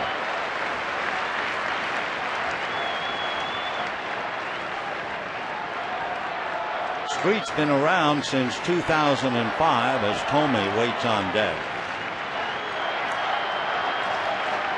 He was the American League Rookie of the Year back in 2005. Fouled away. Basically, fastball, slider, and working on a change, but he says it's a work in progress. Fastball when it's working, pretty good sinker. The Dodgers know all about the importance. There's Randy, who started the game. 4-3 Colorado. For call on the steps, Thome on deck, and the 1-2 pitch to Hudson. 2-2.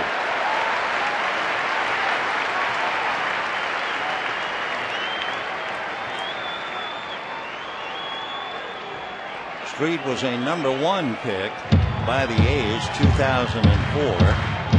He came out of the University of Texas. The Rockies sent Holiday to the A's, and they got Houston Street, Carlos Gonzalez, who's in right field, and Greg Smith, a left-hand pitcher. Fouled away, and Orlando got that on the foot, ankle. 2-2.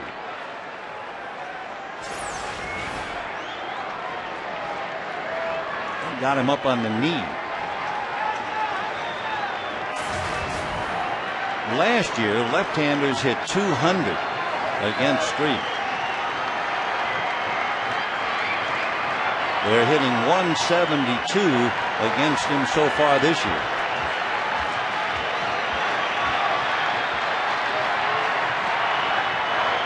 Got him on a change, and Hudson way out in front. So I don't think that changeup is a work of progress anymore. Great pitch. 1 out in the 9th. Way out in front. So now Jim Thome coming off the bench, and that has certainly not been his strength, nor has it ever been. Thome is 3 for 15. And of course they faced each other in the American League, so we'll look that up. Thome 0 for 5 against Street. And he drives it to left. Going back to handle it is Seth Smith. And the Dodgers find themselves down to their last out. So the Dodgers could have made tomorrow basically an exhibition game. But if the Rockies hold on to win this one, the Dodgers will no longer be talking about a magic #1. They will be leading Colorado by 1. And they are battling not only to win the division, they are fighting for home field advantage. And the last thing they want is to wind up as the wild card. Well, the only way that would happen is if the Rockies would sweep 3. But remember, the Dodgers had beaten the Rockies 12 out of 15.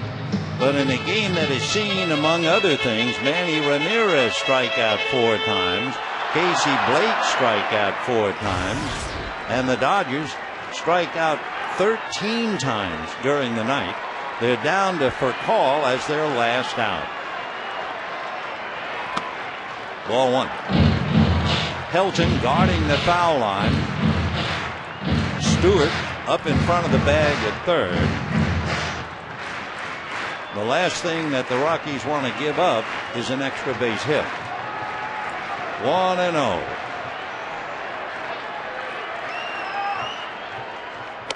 Ball 2. Andre Ethier on deck. How about Rafael COL in Houston Street? COL is 0 for 2. Ethier, who is on deck, 0 for 2 against him.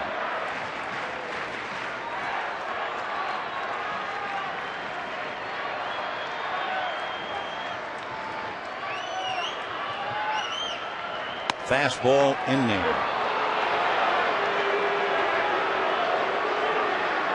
They asked to get 4 outs from Street, and he has done that 18 times in his career.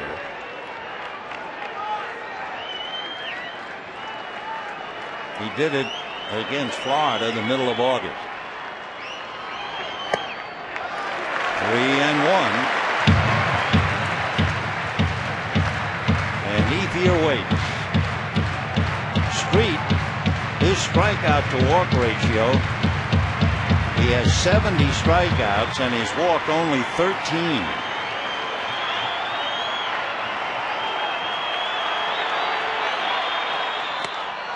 High strike. By high meaning the strike zone. Well, wouldn't you know, it's push against shove. 2 out, bottom of the 9th. 4-3 Rockies, and the count goes all the way.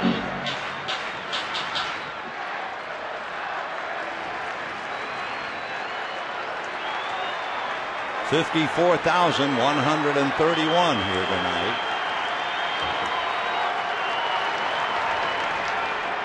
Fastball, foul back.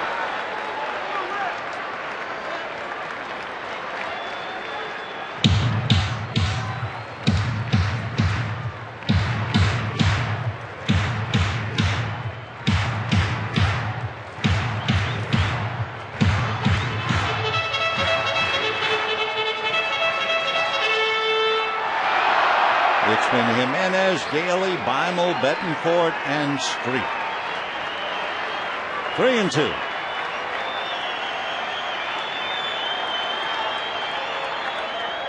Fastball, line drive at Barnes, and that's the game. And the Rockies have won 5 straight. The Dodgers have lost 5 straight. The Dodgers now lead the Rockies by 1 game. And tomorrow night, Jorge De La Rosa, a 16-game winner, will take the mound against Clay.